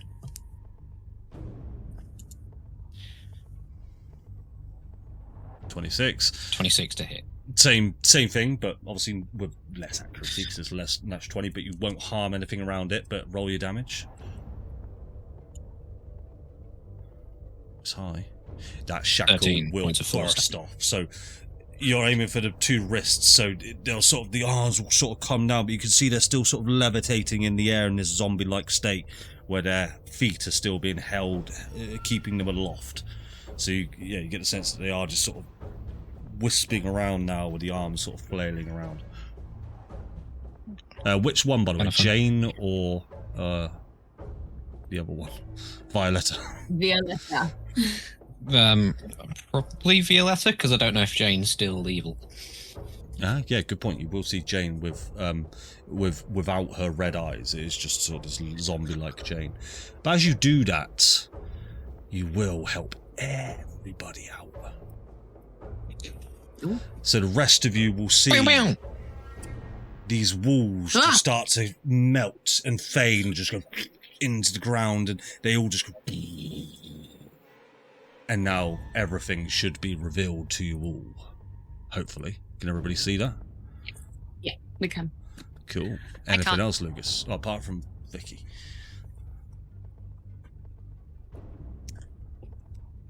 Okay. I've used my action. I mean, I will. Okay, I'm assuming these walls don't exist anymore. Or they've just flattened. They've flattened. Okay. I will zoom back a bit. Sweet. And I'll just stare at Julius with the most ashamed look you've ever seen a squirrel have. Okay. And I'll just stare solely at Asmodeus. Sorry, I mean Pierre. Yeah. I'll roll another intelligence save to see if I can function healing myself. Flopsy. 14? Yeah, I mean, I'm leaving up to you, buddy. Flopsy, you will be attacked by this mighty fine gentleman for a... Oh, something's going on. 13 to hit. That missed, Flopsy? It misses, yep. Alright, I'll shoot another one. For a natural one. Sort of as he rushes round the corner, he just sees you, startled by you, and just shoots off 2 pistol rounds, and they just sort of go left and right. The house is starting to burn now, and it is starting to get hotter and hotter. Make me a Constitution saving throw, please, Flops.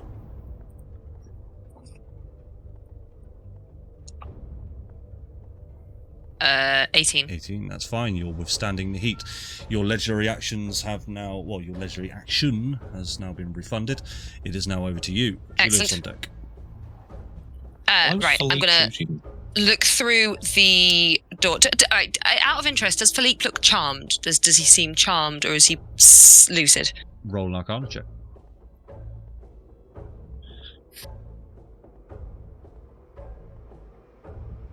19. Yeah, he does not appear to be under the charm effect. He appears to be panicked. Okay, lovely. Right. This is me. Flopsy would remember this because she saw the whole situation. But Philippe is Pierre's son, correct? Correct. Right. She's going to very quickly shout through the door, "I'm not your enemy. Unfortunately, your dad is. Just come and have a look." And then she's going to turn, just as she points at him with her bow, she's going to turn to Pierre and shoot him again. I know what my dad is, and he is a master craftsman. And you'll see behind him this statue of it just looks like bones, but as you look closer, it's like this mangled corpse of a bear, tusk-like creature.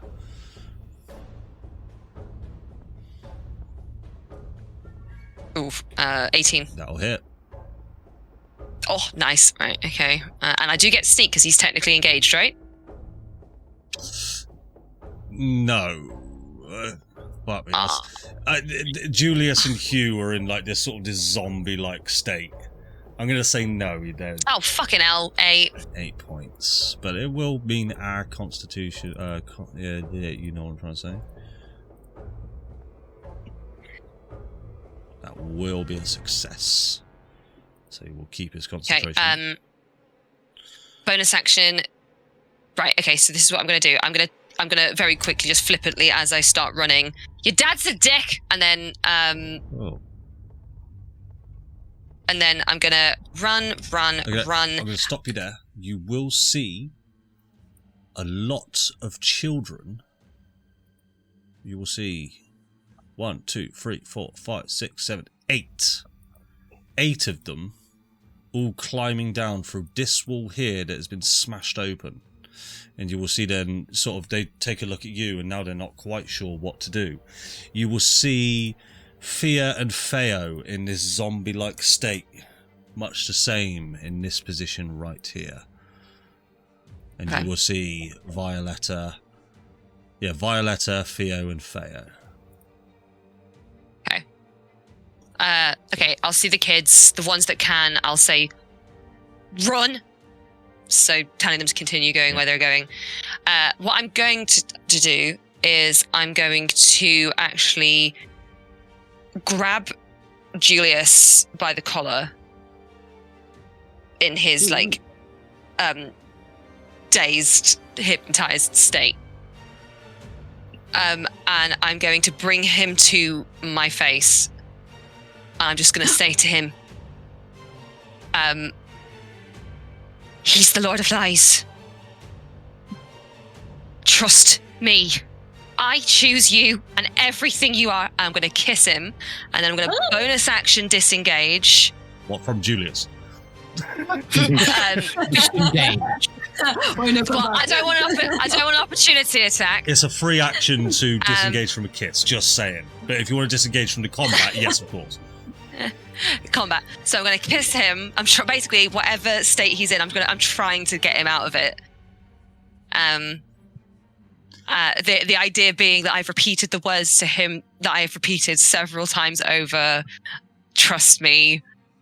I'm gonna let Julius roll a wisdom save. Roll a wisdom save. Come on! Roll a wisdom save. Cool. Roll the kiss save. Hopefully this works, and you have to kiss the squirrel and Hugh as well. Yes. Oh, wisdom's not good for Julius. Oh, it sucks. Fortunately, It's with a 12. you do hear these words, albeit muffled and echoey, Julius, all around you. But you just can't pinpoint where they are. And you feel this soft breeze just sort of on your mouth, and you're not too sure what's happened, but you can't seem to snap out of it. And then I'm going to bonus action disengage.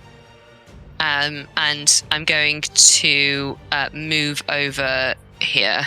So it kind of imagine very quickly, sort of like pulling him down, whispering some words, kissing him, and then sort of like using that momentum to then slide under his legs to get out of the way. All right, but you hear them? Yeah. And how much is that? 5, 10, 15, 20, 25. And then I'll move over one more. 30. Okay.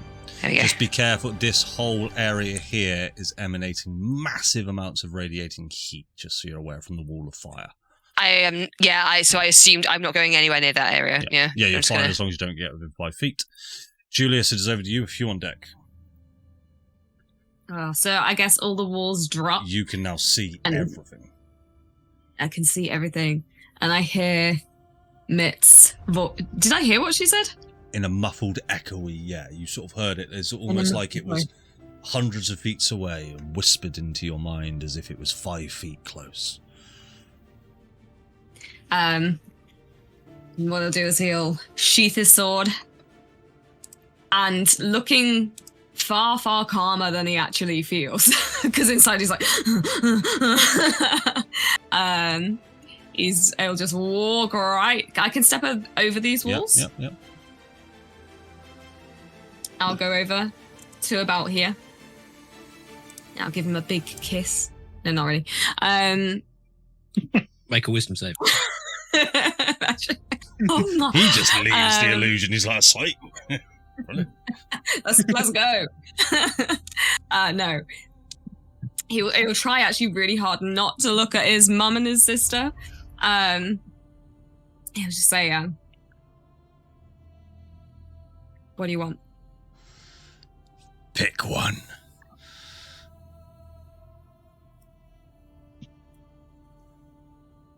What do you want? Pick one, you fucking dirty bastard. I'm going to kill one of them and watch you squirt. And, oh god, oh no, this is so bad. He'll kind of think about it for a second, and his breathing's like, go faster, faster. Almost in panic attack mode, but not quite. And he's gonna just get down on his knees. Just get down on his knees and say, please, there's gotta be something else. You want me to die? I'll die. I don't want you to die. And he'll take out a dagger to make it even more dramatic. I don't want you to die. I want you to suffer. And he will grab hold of your mum's head. But as you move to that position, you are within 30 feet of Julius, and you can feel this tug, this magnetic pull between yourself and Lucas. Anything else of your turn? Oh, roll me a persuasion check. Just. If I cry, will it help? I'm so uncomfortable. Fine. What am I in? Persuasion. Oh, come on, I'm good at persuasion. You should be. Fuck. Oh no, that's bad. In this situation, yeah, that's terrible. Asmodeus just goes on second.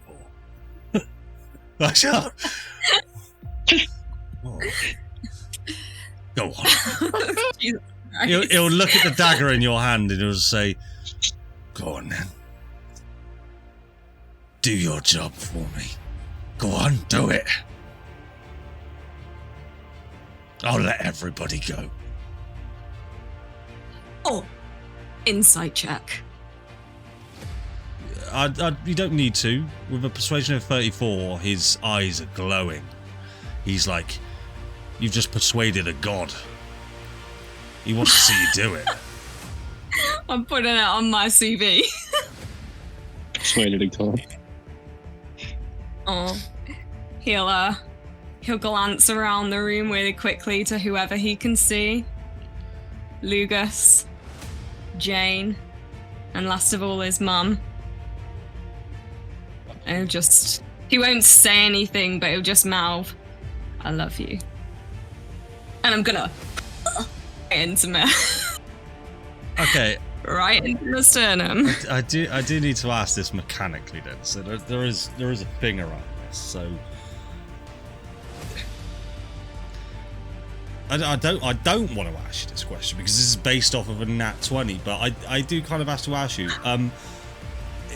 To do damage to yourself, you can do it mechanically. Roll attack, which is going to hit. Right, you're doing it and do damage, or you can at any point, and this goes to any of you, you can at any point choose to do what is called a blaze of glory.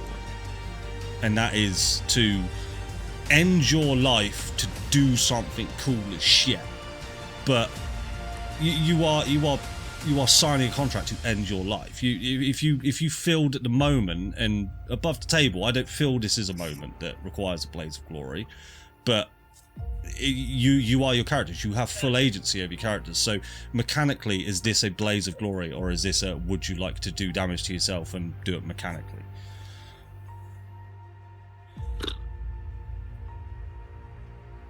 Do I want to fucking kill my character is the question. Not really. But if he thinks his entire family will be safe. I'm going to give you something else on that persuasion check. Go on. Asmodeus, you rolled a natural 20. Asmodeus wants to see you do it. This guy's the Lord of Lies. This guy is the demon of all demons. He is the controller of the 9 hells. He's not going to let her. I did also remind you of that in my tiny, tiny little speech, and I told you to trust me. Oh, God. But what can I do? But then the persuasion check was worth nothing.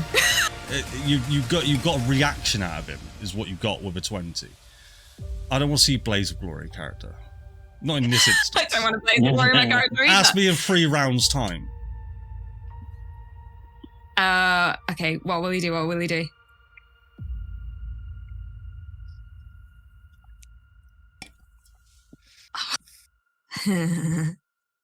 How rough does he look? Not too rough, but he looks hurt. He's taken some... You can see him bleeding from sort of torso area. It's precisely where you stabbed him, to be fair. You have done damage to him. I have done damage to him. I've got a couple of options in my head and I'm trying to think them through really quickly because I don't want this to take too long.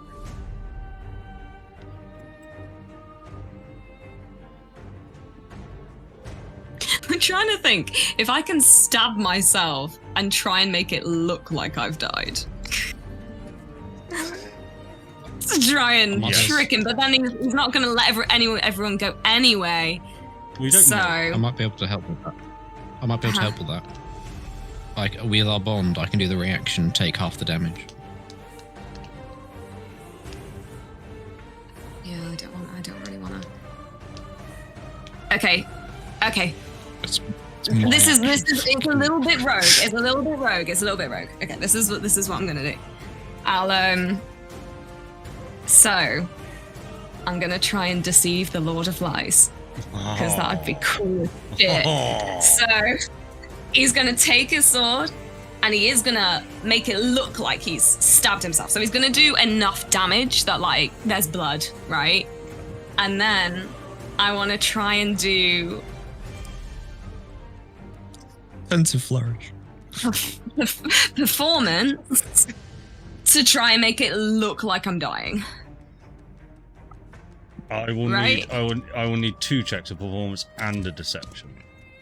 So, first of all, I would like you to describe it to me. So, I need... In this instance, I am the fucking Lord of Lies. And if you want to deceive me, I want to hear a damn good description of how you're going to attempt to kill yourself without not killing yourself. Well, kind of what I said. He's gonna get the angle, but I think he knows where his, like, major internal organs are. So he's gonna aim to stab himself, but that he doesn't, like, rupture a blooming, stab himself in the heart or something. And Julius's whole existence has been lying and performing. So I reckon he can. I love it. So I'm going to require 3 rolls. Because, yes, your whole life has been lying, deceiving, doing everything. However, you've never been a doctor. I'd like to roll a medicine check to see if you can miss any vital organs. The one that allows you to eat grass. Oh, it's good. Okay. Roll me a D100. We're doing a lot of rolls on like the same sort of thing tonight, but this is how I make it make sense. Oh. Aww. I'd have that earlier, please. Okay. Whereabouts on your body do you plunge this blade? Well, he's trying to make it look like it would be. It has to look like it would be a killing blow. So he's aiming for somewhere near there, yeah. But he just twists at just the last minute. Okay, I'm going to say because of this, you need to put yourself at basically death's door. So what's your health? 84. 60. 84 total. Put yourself at 8 hit points. Oh my god. Because this is your choice, yeah? You're putting yourself at death's door. Now, Lugus, you mentioned earlier that tether allows you to take half damage. You feel you have the ability to do so. It's a lot of damage. I mean, No. it's a lot of damage, and I'm already on half. Don't do it, fam. Right. Don't do it. This is not what he wants. Roll me a performance check. Finally, roll me a deception check. Oh, come on, Julius. You're good at these. You're good at them. You're good at them. How high does it need to be? Roll me a deception.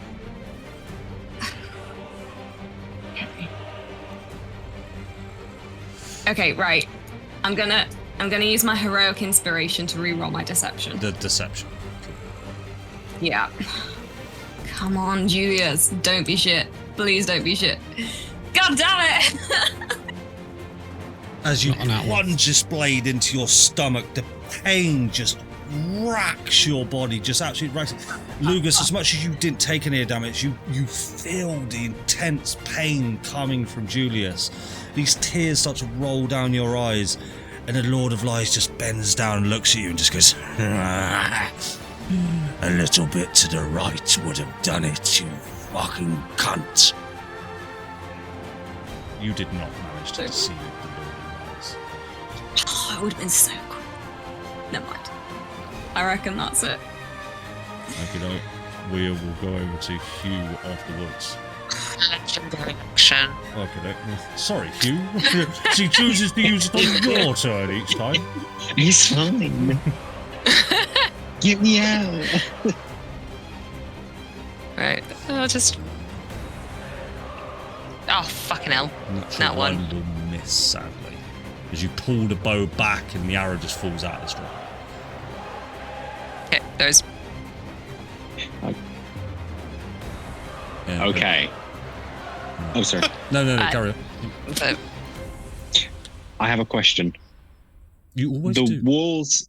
I know. I'm sorry. No, you're The walls in the internal walls have all kind of melted away, revealing an open plan, and I can see what's been happening. I can see Asmodeus in the middle. Correct. The external walls, what do I see when I look away from the action? Sandstone wall. But they ripple. I still do see walls. Yes. They ripple. Yes. And they ripple. Okay. Well, I had a plan, but I've just seen Julius pretend to die, and Hugh is less insightful than Asmodeus, so he fully believes this. So his entire plan just gets thrown out of the window. He's already raging, but he's going to rage again, and then he'll rush over yelling "Bravo!" and I will just swing on the big face. Roll a d20 for me.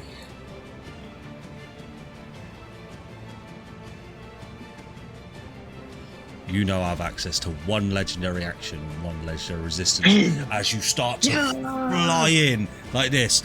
Instead of running as your first sort of 3 steps take it, you just feel the natural reaction to just start going on all fours as your body just curls up in this fur and you take on this effect of a werebear, and you start to speak and you shout "brother," and your voice goes more gruff and you just go "brother" as you start bounding and leaping towards him, and you will see this half werebear, half Hugh just bounding towards Julius, who's trying to feign death. And I will, with additional recklessness, attack. All of the recklessness. Oh wait, where's that? Oh, there we go. With advantage. 20. That'll hit. 4. So 26. 26. Thank you. Oh, so that was with Great Weapon Master, was it? Yes, yeah. Sorry. Sorry. Then I will go again. Oh yeah, sorry. I would do the exact same again.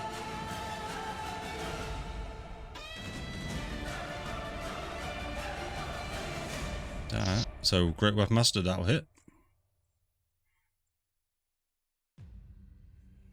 30 points of damage. 2 massive swings. And as you swing Baldur's blade, it sort of glows this large green. And as you swipe it, the blade becomes ethereal and this large claw just emanates from your arm. You just go... 2 large, great gaping slashes. I just want to check something. I would also like to use Gentle Power. That not fitting in this sense, but okay. What does that do? Yeah, well, despite its formidable nature, the sword's essence embodies patience and kindness.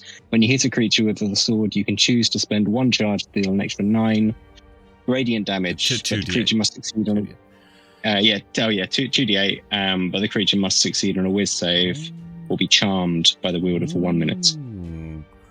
While charmed, the creature is more inclined to take peaceful resolutions. That's a 20, so he will succeed. But roll 2d8. But he does take 2d8.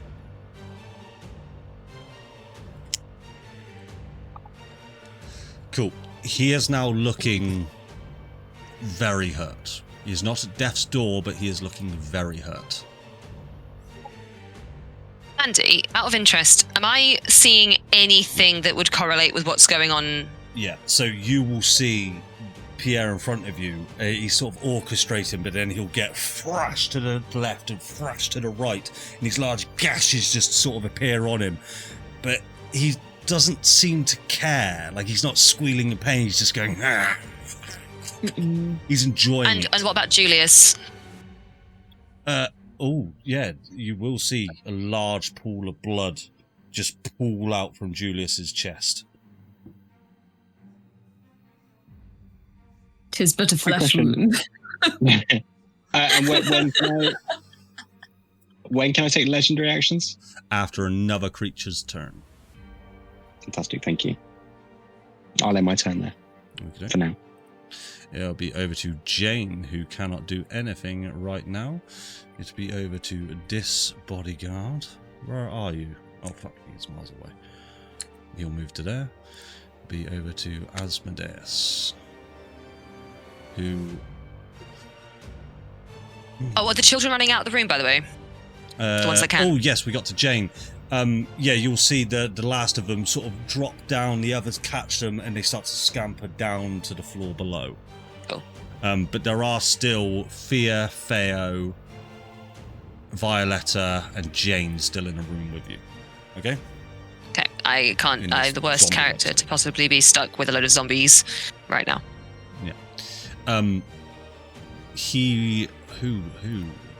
Which map do I decide?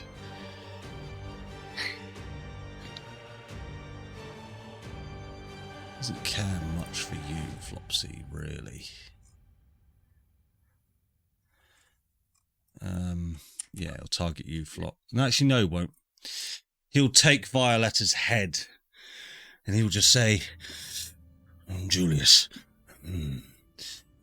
I implore you, pick one, please. I will end this now if you'll just pick one. And he will hold an action. Would you like to reply now, Julius? Can't attack him now, can I? No, but you can reply to him. Or don't reply, it's up to you. He's got nothing to say. Okay, but he will. At this point, no. At this point, he would just beg. Okay, he will hold an Give us a action. please. He will, And his little voice breaks. he will hold an action on Violetta's head. Yeah. You lot didn't see him kill Hugo, so yeah. I did. Yeah. I suppose you'll see Asmodeus hold out this hand, and it's nowhere near Violetta, but he starts to just strain and you hear just crack and crunch, but nothing more than that. This bodyguard will move to here. He's a million miles away as well. I'll leave him there. He'll hold an action in case you come into range. Lucas, Can I take a legendary action attack against him? Come on, Darren. You're done. Is that right? Yeah. So same again.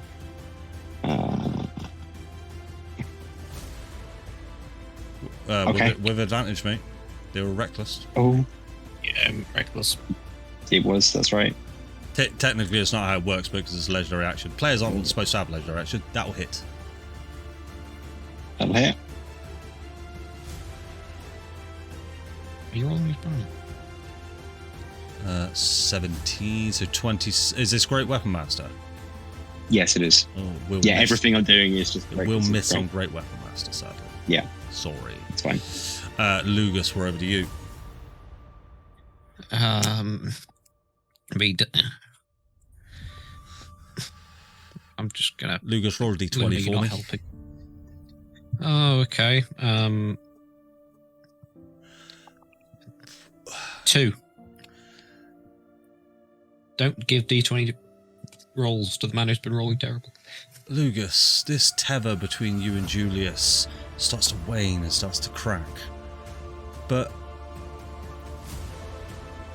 you feel this connection to this person, to Julius. You are strongest when you are together.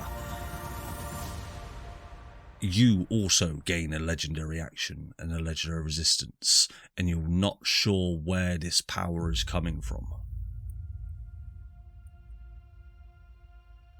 With a 2. Okay. Okay. I'm not going to tell you where it comes from. I've figured out the DC things.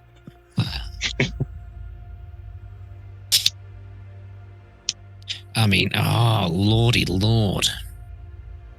I'm assuming if he's grabbing Violetta's head, trying to lock the chains off the ankles isn't going to do much.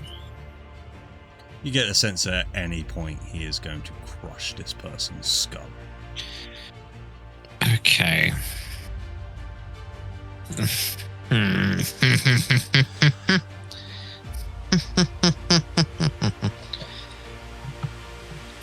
How many legendary resistances has he used?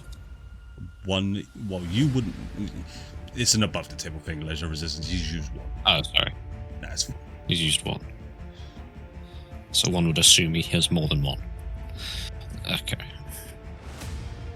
I mean, I'll activate my ring with my bonus action, so I gain its benefits. And I will just blast this fuck. Blast him into the middle of next week. Indeed. Also, I have to ask you. Oh, sorry. I need to. I don't know what I rolled then. That's not an Eldritch Blast. No, that was a random d6. That Did I just will hit. 17. I've got. Did I just massive take you modifier. damage?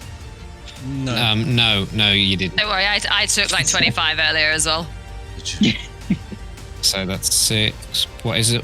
Plus. It's plus something. There's an extra d6 of radiant. Okay, yeah, radiant will make a difference. And I have a question. Yes. I have a celestial orc creature called Radiant Soul. Is when I do radiant or fire damage, I can add my charisma modifier to it. Will that work if this isn't a spell that originally is radiant, but I'm getting radiant because of an item? Yeah. Yeah, I'd have to, for this instance, yes, but I will have to read it mechanically for future use. Okay, alright, so that'll be an extra 6 points of radiant damage on that attack. Thank you. So that'll be 12 force, 10 radiant.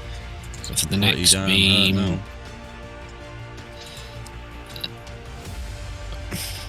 That'll be a 30 to hit. Alright. Oh, no. 14. He is looking And on then- death's door. Another 9 Still points of looking on radiant death's damage. door. Well, that doesn't seem right, does it? That's how death's doors work. Because I'm a desperate cunt, can I fly over and just land on his wrist and start gnawing at it? You can land on his The one wrist that- and gnaw next turn if you like. Yeah, I'm just going to be on his hand. I'll try to peel the fingers back. Okay. So they're not grasping onto the head. Okay. I'm always on measure. Well, I make drag. I am theoretically between them. As you fly onto this hot, heated hand, he looks at you and he will let go of his weapon attack action and he will... I'm not going to roll for it. Violetta is a commoner. Okay, you built her as a commoner. He will crush the skull of Violetta and you will see the top of her skull just go and just cave in on itself. And she catches your eye, Julius, just before she does. And he sort of leaves her half alive as he crushes her skull. And all you can hear out of her mouth is, I'm sorry. Like Glenn from The Walking Dead. And then he just finishes her off and just crushes her entire skull. Is that the end of your turn, Lugus? Yeah. Can I take a reaction to that? Using Sentinel. You certainly can, yeah. So I'll make another attack. Yeah.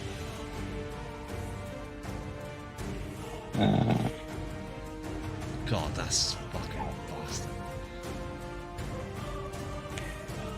bastard. Reckless and Great Weapon. That'll fit. Let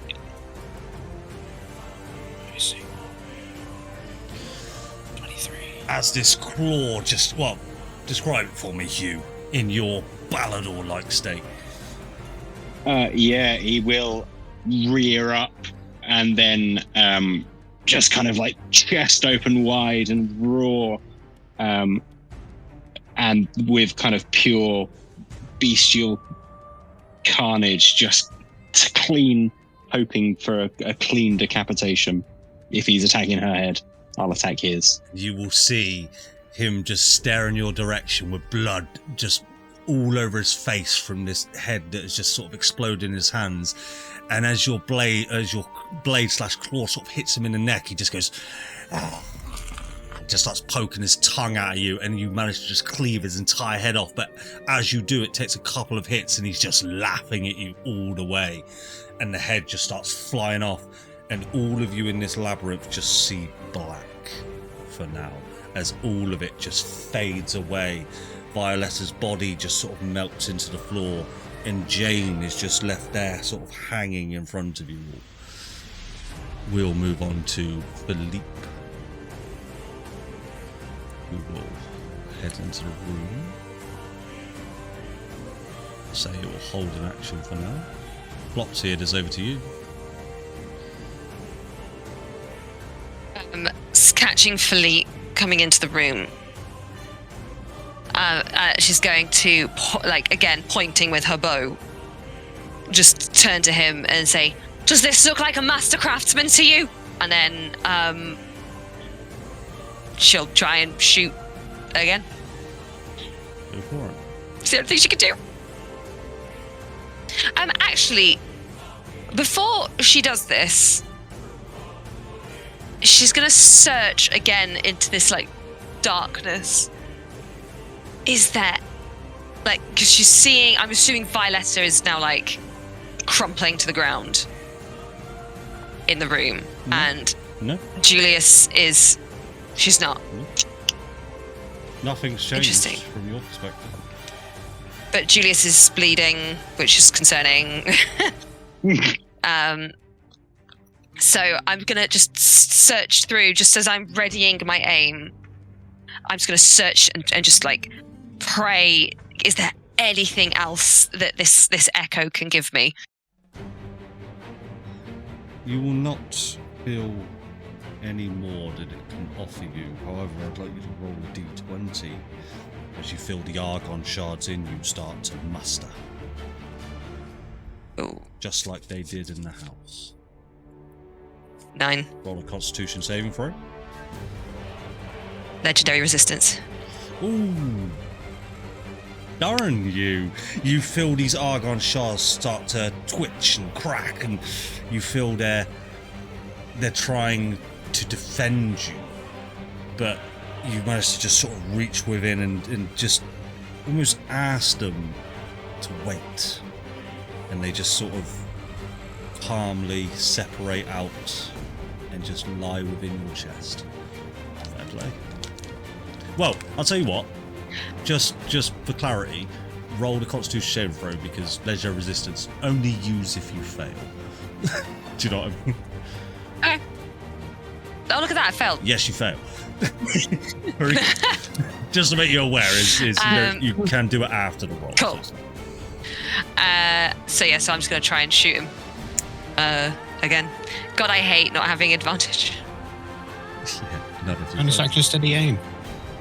Oh shit! Oh shit! If only I had sneak attack. Oh, that's so sad. Right. Okay. Oh. Okay. 17. Oh, but I've been forgetting +2 because I'm focused on the death shard, and so that's 19. And because I have temporary hit points, I get an extra D8 on top of that because of the bow. Cool. So that's another 3. So that is 22 damage. Okay. What I am going to do with that is I'm going to move everybody back here. If I can figure out how to do it.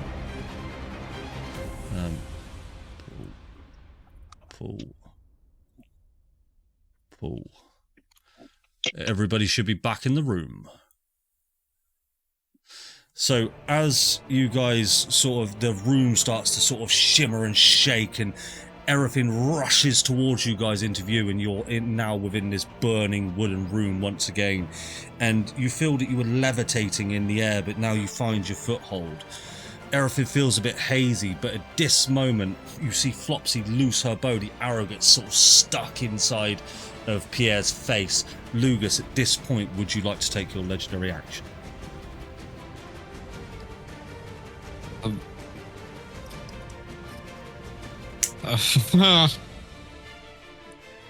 What is the state of people in the room?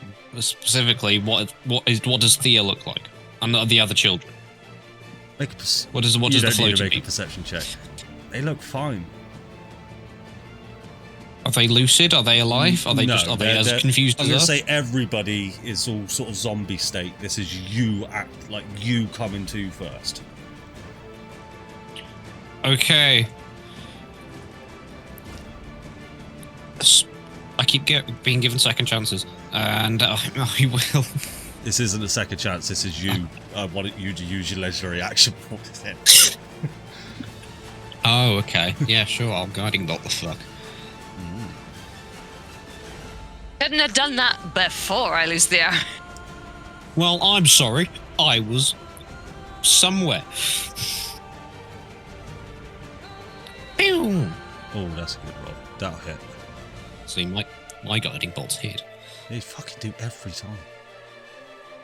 And plus 6 to that as well. 26 So- points of radiant damage as his skin starts to 29 points. burn up.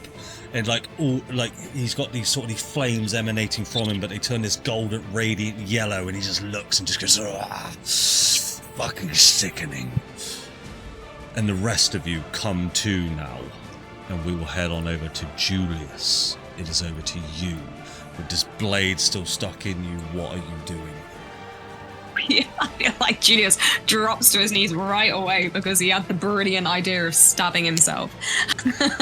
It's like, that really hurts. Okay, well, straight away he'll do the same thing. He'll look around, see where everyone is, if everybody's okay. Everybody seems to be doing okay. Everyone's fine. Well, I'm not saying that. Right. And this, God, what's his bloody name? Pierre is still. Does he look? I mean, I'm imagining he looks beaten up, but does he look like he's about to die, Yeah. or does he look? Yeah. You see, I should have described this actually. This is my fault. His head's on the fucking ground. Sorry, I should have. But he's still. But he's still fairly bent. He's Is he still breathing? alive. Yeah. Oh well, I will, without knowing what else to do, I'll kind of stagger to my feet, pull the dagger out of me. I wanna walk over to his head. Is the head speaking, or is it just on the floor? Yeah, it's pretty active. It's pretty active. Well, what I'd love to do is grab the head, turn it to face me. And I don't know if this is actually going to kill him, and if it doesn't, it's not going to be very cool. But I want to say, I'll see you in hell. And I want to drive the dagger right into his mouth, like into the base of his brain. Cool. Just before you do, he looks at you with this severed head and he just goes, do you even know what you are? As you place this dagger and you plunge it into his eye socket, you just drag it down through his head. You see the life leave it, and the body was stood up and just now slumps over. We will end combat there, as Pierre, his headless corpse, is on the floor. The room is still on fire. As the wall of, everyone can run out now, the right? wall of fire just goes, disappears. Right. Where Everybody get out now! Get out now! where did all the kids go? Are they still around? No, you don't see them. What about? Well, I'll get to my feet straight away and look around for the rest of my family who were in the room. So who was left? It was the two twins, Jane and Fia, Mama. Faerûn, and Violetta. You see Fia and Faerûn sort of drop down and they both sort of shake their heads a little bit. And Theo will sort of look up and goes, Julius. And for some odd reason, Fea sort of looks up and the first person that catches her eye is you, Lugus. And she just sort of catches your eye and just, oh, a little squirrel. How nice. And you can see that they are all healthy and fine. Violetta still appears to be in this zombie trance. I'll go. And Jane isn't there. Jane's not there. Oh, she Jane is. is there and she appears to be fine. Sorry. She's fine. Okay. I forgot to describe one more. There's too many of them. Well, I'll turn to just anyone else, Hugh, Lugus, and Flopsy. Like, guys, get them out, and I'm gonna run over to my mum, my zombie mum. Yeah, she'll be right next to you or something. I'll give her a bit of a. Cool. Is she floating? Is she on the floor? Just sort of stood there in sort of a comatose zombie-like state. I like grab her and like shake her a bit. Like, Doesn't mum, appear to be waking slap up. her a little bit. Not in a nasty way. All right. Like, Lugus, can you come here? Okay. Okay, can I tell what's wrong? Roll me an Arcana check. Both of you do it, one or the other, or one with advantage. Ooh. What's your I think we arcana? both collectively have a +1 because you've got a +2 and -1. I've just got a +1. I'll happily come and check as well, just to see. Okay. Come on, over you. 18. Because I'm Hugh, not do leaving you without have an Julius. Nah. should, 7. should Hugh have a go as well? Just God, you. Have a Oh, crack. Hugh. Come on. There's a Come on. few things going on. Hugh, what's going on, mate? She's doing that 20 now. Oh, sorry. Yeah, it's You're alright. pretty good. It's alright. I mean, Hugh has no notion of what the fuck's going on anyway, but looks like she's, I don't know, a bit tired, Hugh. I don't know. But It's been a Hugh, long day. You will see now that the fur starts to recede, and you sort of become Hugh of the woods once more as you sort of calm down from this rage effect. With an 18 Lugus, you get the sense that this isn't quite Arcana. This is something else. This is something of the mind. This appears to be very material, but she's not reacting in any way to any kind of shakes, sort of licking of your fingers. But is she still levitating? No. She's just sort of there swaying Okay. backwards and forwards. Get her to safety. We can figure this out later. I'm so sorry. And I'll walk over. I'll walk over. So, Ms. Trent, and I'll just stick her on my shoulder. So perhaps we could check her over outside. It's on fire in here. Yeah. On that note, I reckon Julius could probably carry 2 14-year-olds. Okay.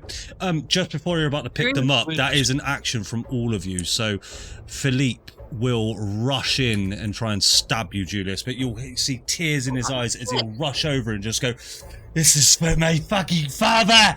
And he'll try and plunge a blade into you. Fuck off, Philippe. Bill. You left him. I take half the damage. What's this? What is it? Oh, fuck. Oh, shit. Oh, no. Shield is You're gonna. amazing. What the shield give me? That's a nat 20. Shield won't save you on a critical hit. It's not gonna save me. Ouch. That'll be 24 points of damage. As just as you're about to pick up your 2 younger siblings, you hear this voice of Philippe, and he comes up behind you and thrusts his sword straight through your stomach. And as you see the blade in front of you, you feel the cold drip of blood as you start to lose vision and you fall unconscious. What would the rest of you like Right, to do? my turn was right after Philippe, if we're following loose initiative. Bonus action, Chaos Shard.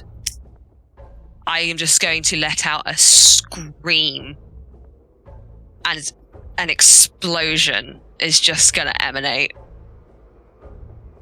from her. Obviously, all of her allies are fine. Yeah. Philippe is not. Okay. And I am going to. Yeah, Philippe is not safe. And yeah, so she's going to. So it's a Dex 18 saving throw. Okie dokie.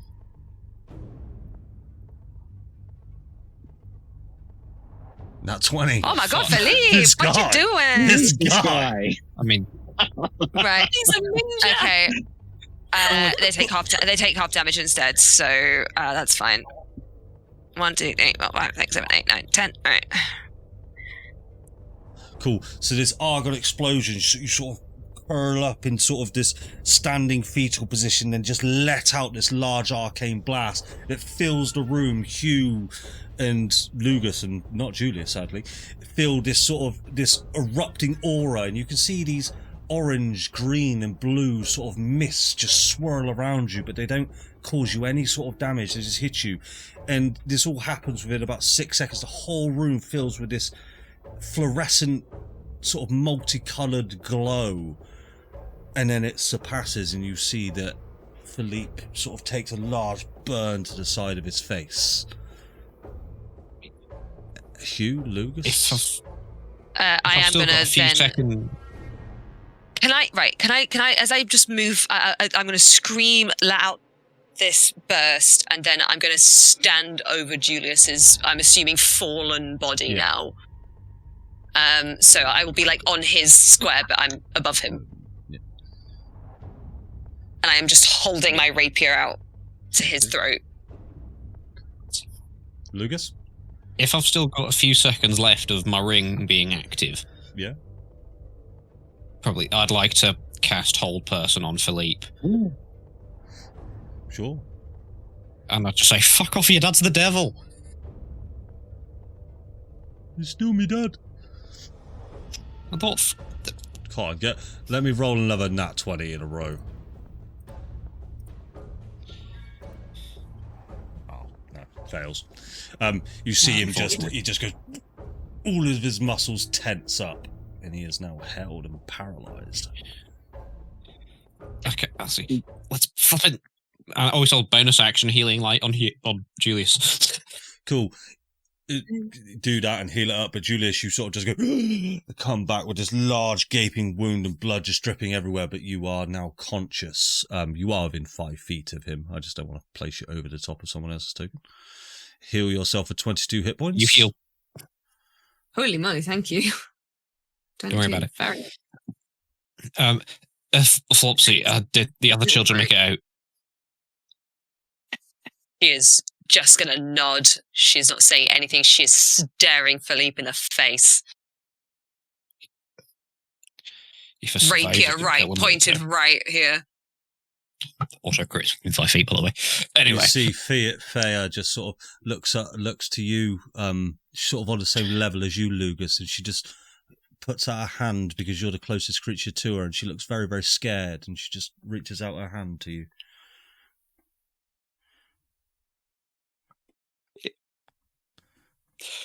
I hate to do this, but insight check.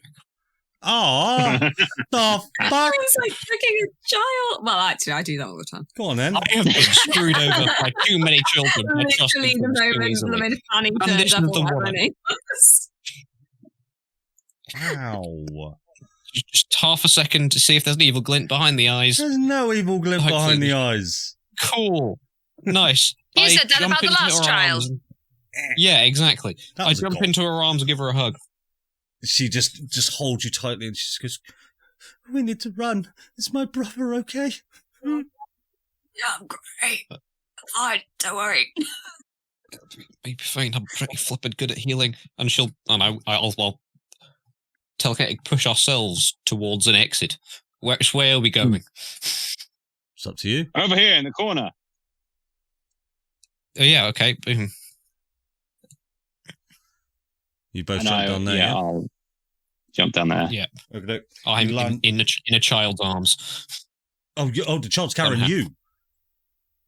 I mean, Oh. I imagine I'm helping telekinetically. I jumped into her arms. Oh, I see. Sorry, I thought you were carrying her with the belt of strength. All right, that's fine. That's fine. I mean, I can.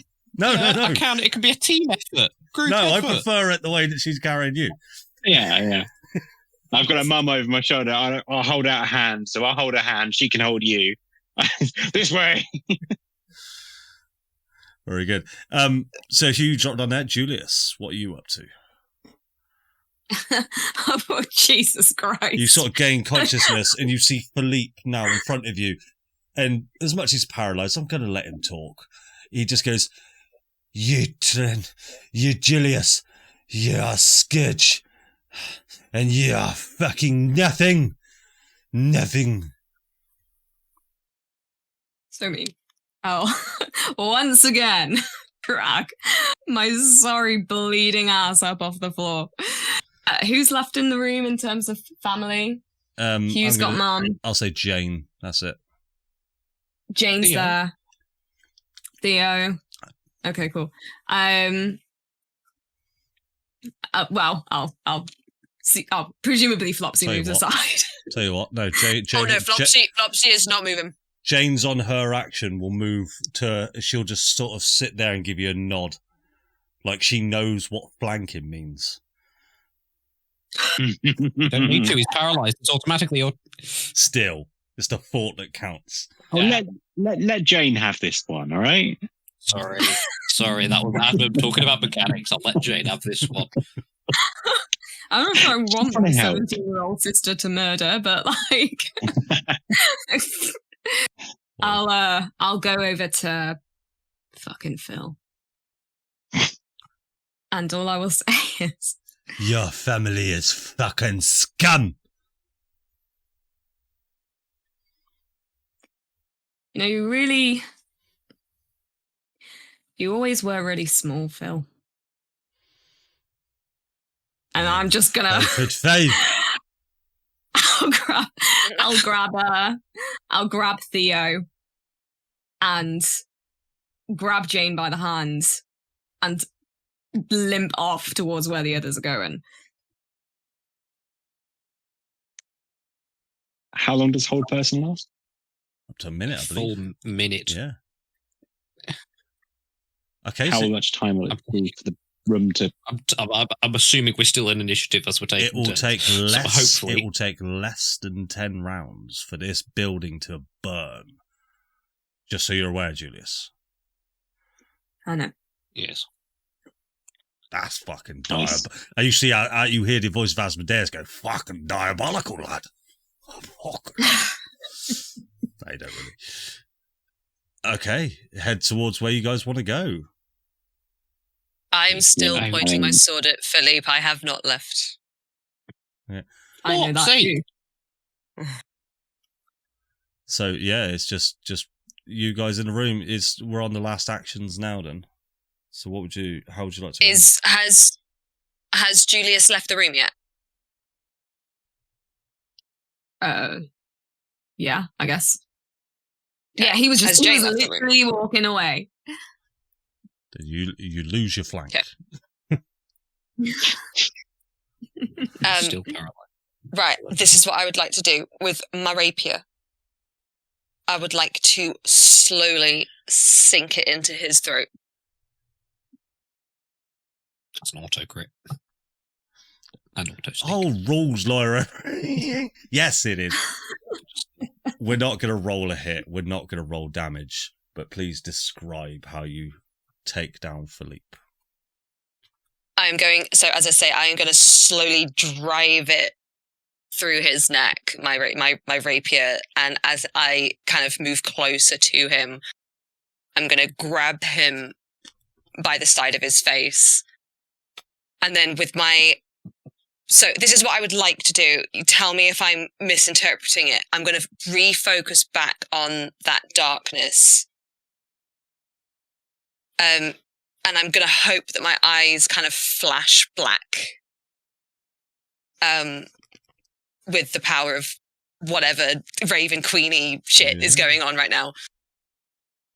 And as I sort of get closer to his face, I'm just going to say, "You may not rest." And then I'm going to pull it out of his throat. And you just hear the gargling, blood-curdled death scream. And he just goes... and he will drown in his own blood. But as he does so, Julius, just as you leave, he'll just go, "Fucking scum. and he lets out all this blood and sprays it across the floor. And what I Your was mum saying, liked me more than she liked you fucking asshole. cool. And I assume and I'm going to wipe the rapier on his clothes and sheathe it as I stalk out of the room. cool. I'm so pleased Hugh wasn't in the room to see you do that. He'd be terrified of you. You guys will move. I don't have a lovely picture of a burning castle, but you can imagine it's D&D.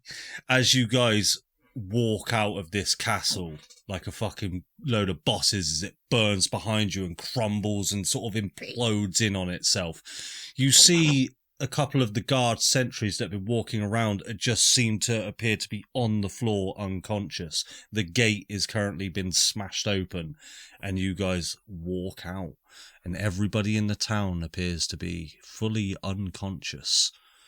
Where would you all like to go? Oh, fuck. Where's my kid? I'm assuming. Yeah. Yeah. And also, where are the rest of the family? Did they make it out? I hope. I assume. Everybody's sort of with you, yes. With Violetta. Okay. Is Henri with us? Henri and Ami Yeah, are nowhere to be seen. Where's my kid? Did anyone see Ams? Ami's with Henri. Ami's safe. Ami's with Henri. She's fine. And then she's going to sort of like grab your hand and look at the blood pooling. That's a lot of it. You're covered in blood. Just covered. And she's like, are you all right? And he's kind of looking. I don't know if you've seen someone when their eyes are like really glazed though. And they don't. If you've ever seen someone in shock, it's a little bit like that. But he's also still kind of trying to smile. Like, we should go to my house. Wait, no, we should go to the ship. Wait, no, we should go I don't know, Lucas, where do you think we should go? We should go to Henri's. We should go to Henri's. Yeah, let's do that. Okay. Lugus, as you're being held by this small child, you're sort of the stress of this whole situation, just everything boiled up, but now you feel at ease and you sort of feel this calming sense flow over you. You didn't kill it. You didn't kill a child. You can see the child in front of you. It is right there. Yeah. And you feel your powers. You feel a sense of determination within you. While in her arms, I'm just going to cast Spare the Dying. And she just goes, "Oh, little squirrel, what are you doing? What is this?" Yeah, it's nothing. You're fine. You're fine. I'm okay. I got a bit of a bruised knee. And she just holds her knee up. She's got a bruise. no! I use healing light. This one's I use 14. healing light. Just Oh yeah, Use wait. healing light. All right. 14. I've got a bruised knee. Where's my tablet? Where's my iPad? Yeah, that's why this one didn't.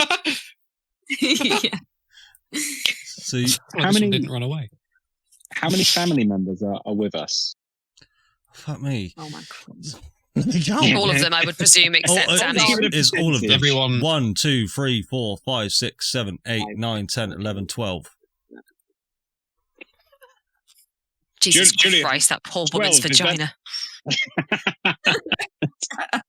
vagina. Is 12 enough? This is well, yeah. I mean, there was 13 in You total. got everyone? Yeah, but Ami's with Henri, right? Miss, that's what you said, right? Yeah. I gave it to Henri. Henri, I gave him the dust of disappearance as well. They got out. Okay, good. We should go there then.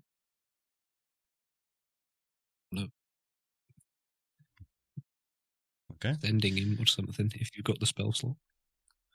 I'll say as you head through the town of Trent, the morning sun begins to sort of crest over the hills, and you can sort of see this sun coming sort of through over the hills, and it's just bringing the morning light now.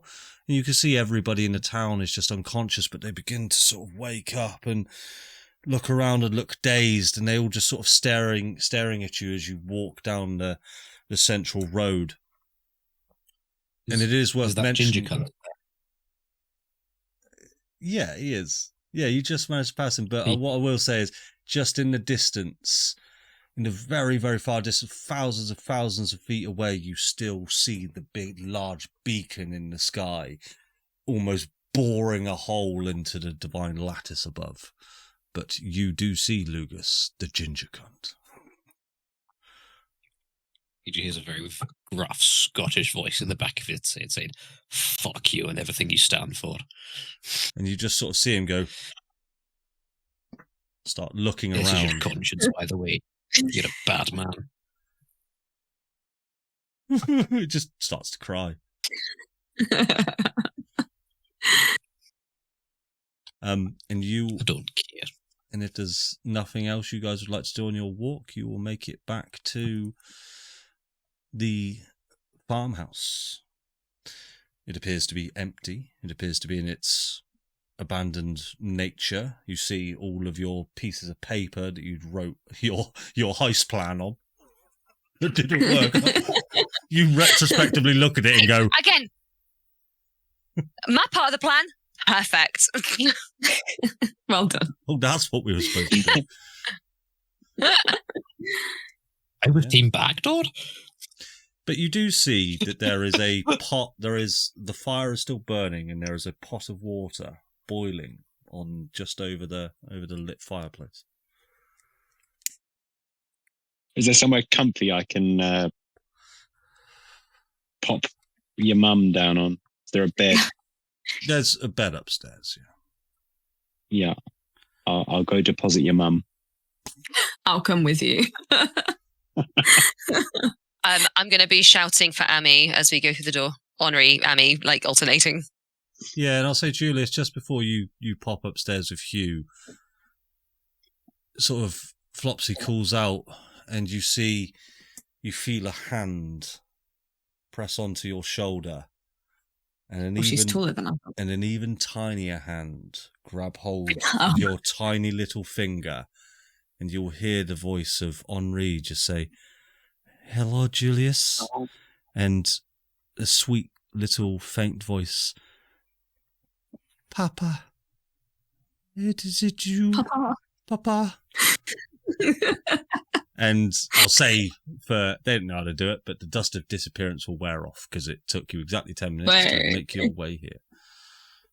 Oh, he'll just like fall to his knees and be like, grab her face, check that she's okay, push her hair back out of her face, and like bring her in for a hug and go, "Oh my God, she'll you're sort okay, thank of God." go, "Yeah, it was that one saved us," and she sort of points over in Flopsy's direction, and Henri will sort of look down. He'll look to you, Flopsy. "Hey, I'm not Irish. Hey, you've got." Very multicultural, Trent. "You've got to keep her there, Julius. That is a mighty fine person that you call your friend." I know. She's going to look quite. She's going to look quite sheepish at all the compliments. Julius is just going to give Amy a big old hug, and then he's going to pull back from her, and he's going to look at all the blood that he's got on her, and be like, "Shit." They'll just wash right out. You go and play with your go and play with a squirrel for a little bit. Are you hurt, Papa? No, this is other people's blood. I'm not sure if that's worse.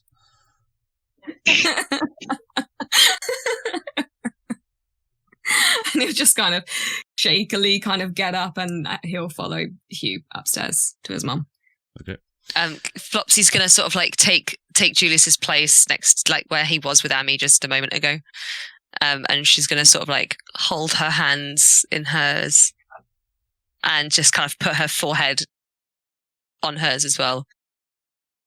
You are the bravest little girl I have ever met.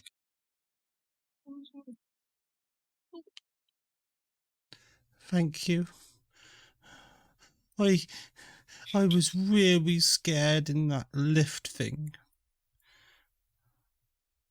But you know what? I would never have known. And she just sort of blushes and looks down. And then she'll sort of pat her on the head. She's not great with kids. She's never had one. She sort of goes, thanks. like just her hair a little bit, and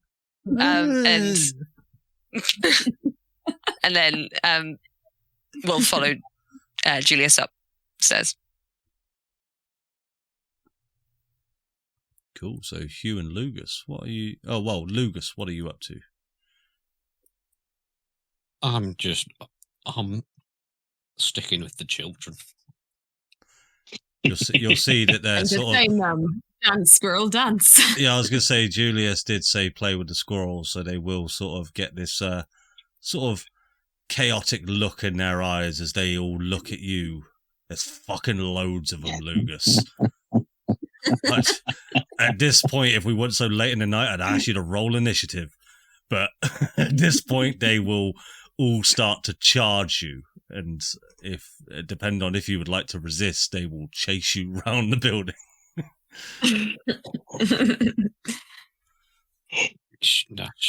Sure. I will not resist.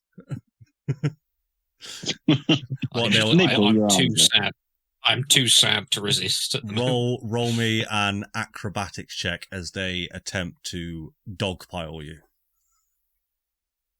Oh, I'm only wee. You've got better strength. You can lift them all up with one hand. That doesn't help me backflip. All right, so they do manage. You do not manage to dodge out of the way, and they just dogpile on you. Roll me an athletics check to see how strong you are. Pray hinge. Guidance. That's it. Nice. You manage to just hold up this dog pile like it's just not phasing you whatsoever. And they're just like, oh, the little squirrely's so strong. Get him. They're trying their hardest to tickle you. There you go. Ah. Yeah. Hugh, as you sort of go up with this sort of limp body in your hands, and you lay Violetta, Julius's mum, down on the bed. She's still sort of in this comatose state. I mean, as the other two come in, I say, "Oh, what's wrong with her? Why isn't she waking up?"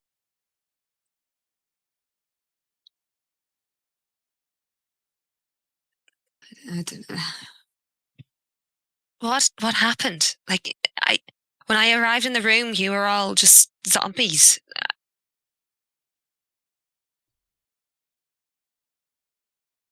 Where'd you go? I think it was Pierre. He sent us to there was an illusion.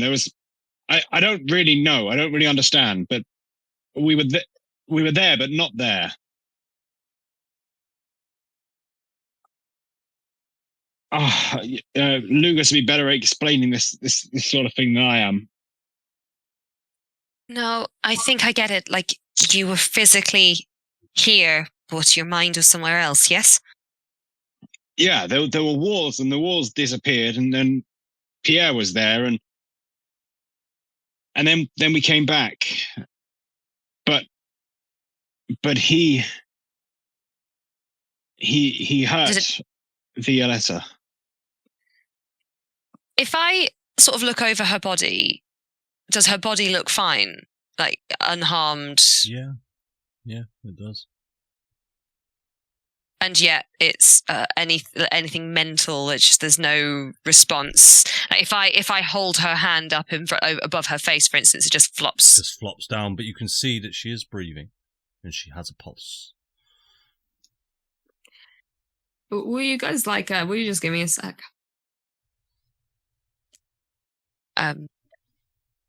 She's gonna sort of draw back and then sort of like hold Julius's hand.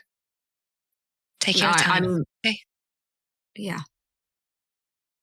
I'll be down in a bit.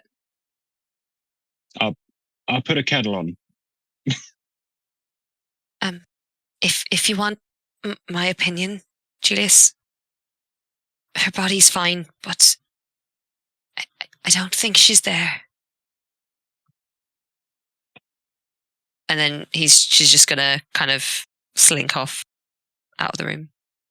But what she'll do, she'll close the door and then she'll sort of sit in the hallway. She's not trying to listen. Yeah. She's just waiting. Wait. Oh, Julius will sit there for a minute. He'll wait to hear Hugh's heavy boots go downstairs and hear Hugh put the kettle on, and he'll just sit very, very still for a second, and then look at his mum, pull up her sleeve. You said she had the sleeve with all red hand things, and look at them. You can see there's bruising and sort of charred marks on both her arms. Yeah. He's gonna he's gonna try and cast sending to his mum. Okay. To see if it can reach her. Okay. Because he doesn't know what else to do. He's gonna say, Mum, can you hear me? Sorry, I really fucked up. And that's it. A couple of moments will go by, but you don't get a response. Ooh. And a couple more moments go by. And a voice enters your head. If you want her, come and get her. And that's what you'll hear. His hand will go maybe a little bit too tight on his mum's hand that he's still holding. Oh. And I'll just sit there for a bit.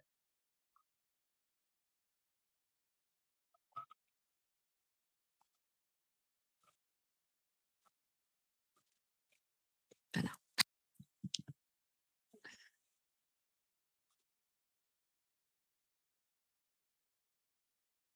Oh, all right. Oh, Adam's gone. Sorry. Hugh, what are you up to? I'm making tea.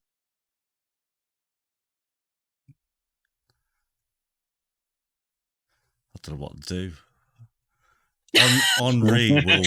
Henri will go tend to the chickens.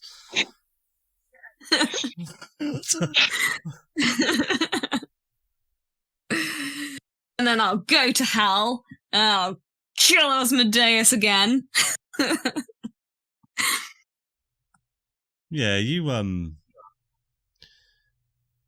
suppose as a group question, what is going through all of your heads right now? What are you all feeling about your mission? What you're fated to do, what everybody's telling you must be yours. What's going through all your heads?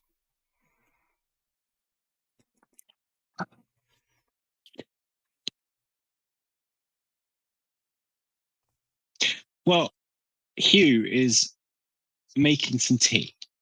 He stood in the kitchen, pouring water into mugs full of tea leaves or whatever. And actually, he's the rage which had filled him is just kind of completely left. He's feeling a bit deflated after the fight, but then he's actually feeling kind of positive. He's thinking back to kind of the revelations that they had before they left, and then the extra bits, and he was like, I turned into a bear, didn't I? That was odd. And actually, he's filled with positive vibes and another renewed sense of optimism. Determination. Positive vibes. Determination. Yes, exactly that.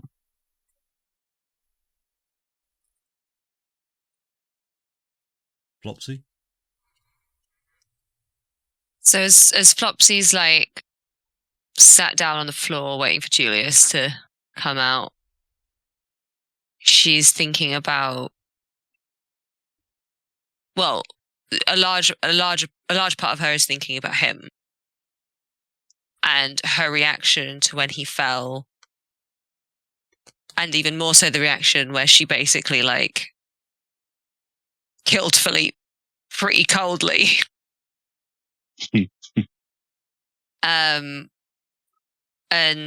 she doesn't, I think something that she feels more empowered from this whole thing, because not only was she in her element where she was able to basically go in, get her job done.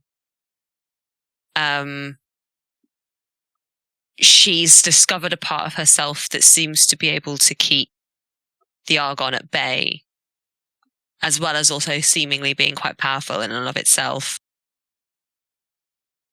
And a part of her that perhaps feels a little bit, the way that I kind of see it is that the darkness in her, the Raven Queen-esque part of her, feels more natural and more herself than the Argon, which is like obviously an external element that's been brought in. And so she, in a way, discovering that even in the brevity that she had and in the time that she had in the moment, it's kind of given her a sense of hope that perhaps either she can expel the Argon that has been eaten, or she's found a way to kind of like work with it and keep it locked in place. But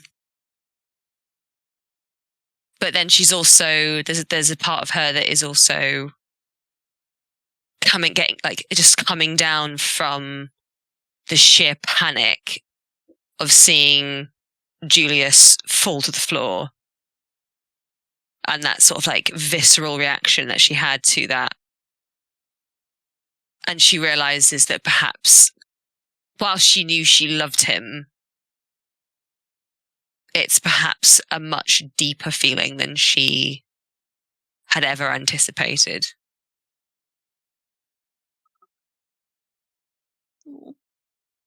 But she's not necessarily hating that either. Lugus, you sort of remember back to your time in the Labyrinth. And you remember all the lies and the tricks, because you know that they were things to try and get in your head, like Asmodeus has been trying this whole time. I think this time he did get to you. But the one thing you keep coming back to is the one thing that really wasn't a lie. Because you did hear your brother's voice, you heard Primus. And he led you in the right direction. And he told you things that were not lies. Maybe you get the sense that that was real. That you did hear Primus calling out to you and helping you.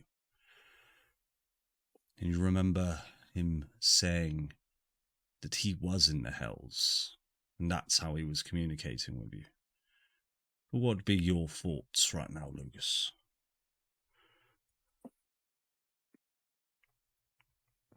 He's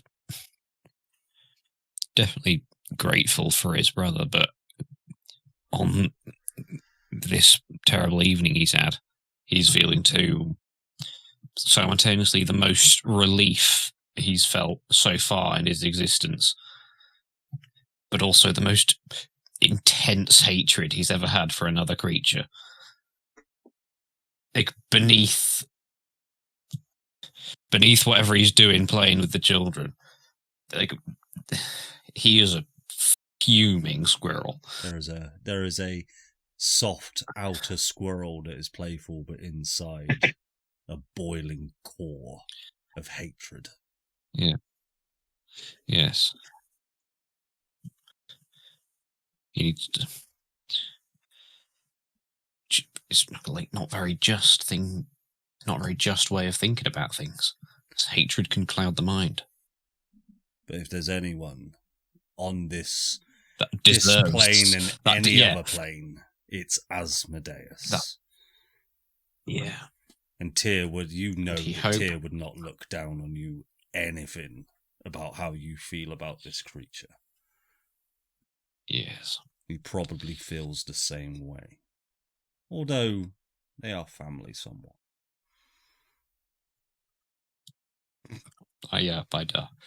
We do have that one sibling we all hate. Indeed you do. What would be going through Julius's head in this moment? Oh, man. Well, so here's the thing then.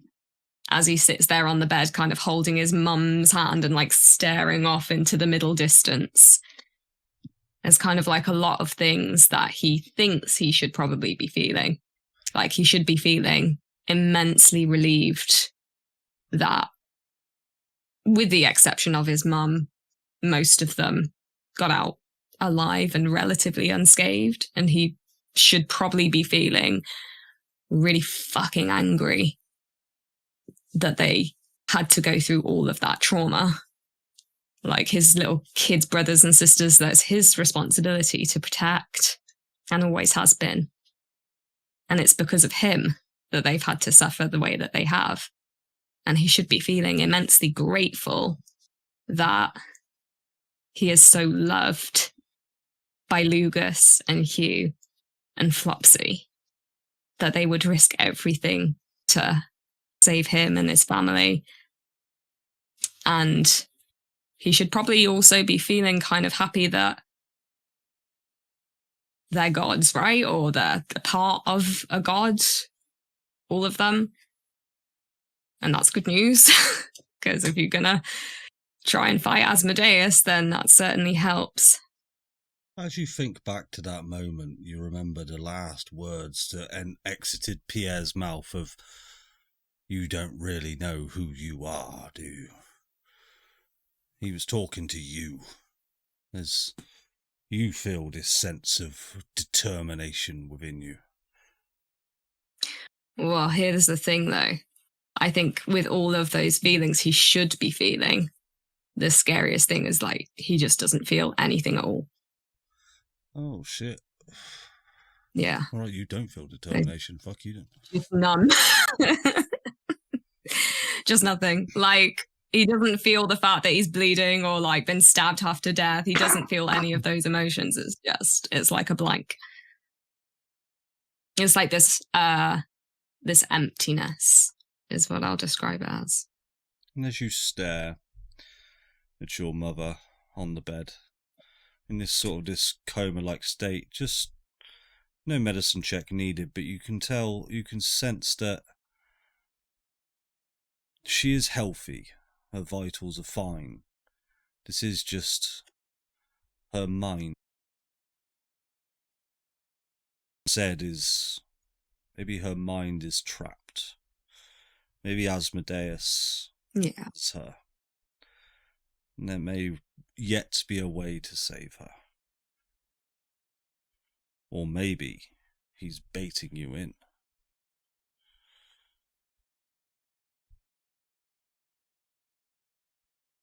Yeah. What would you like to do?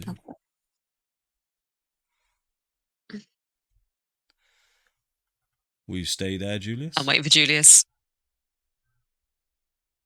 Oh yeah, he's just sitting All right. there. Lugus, as you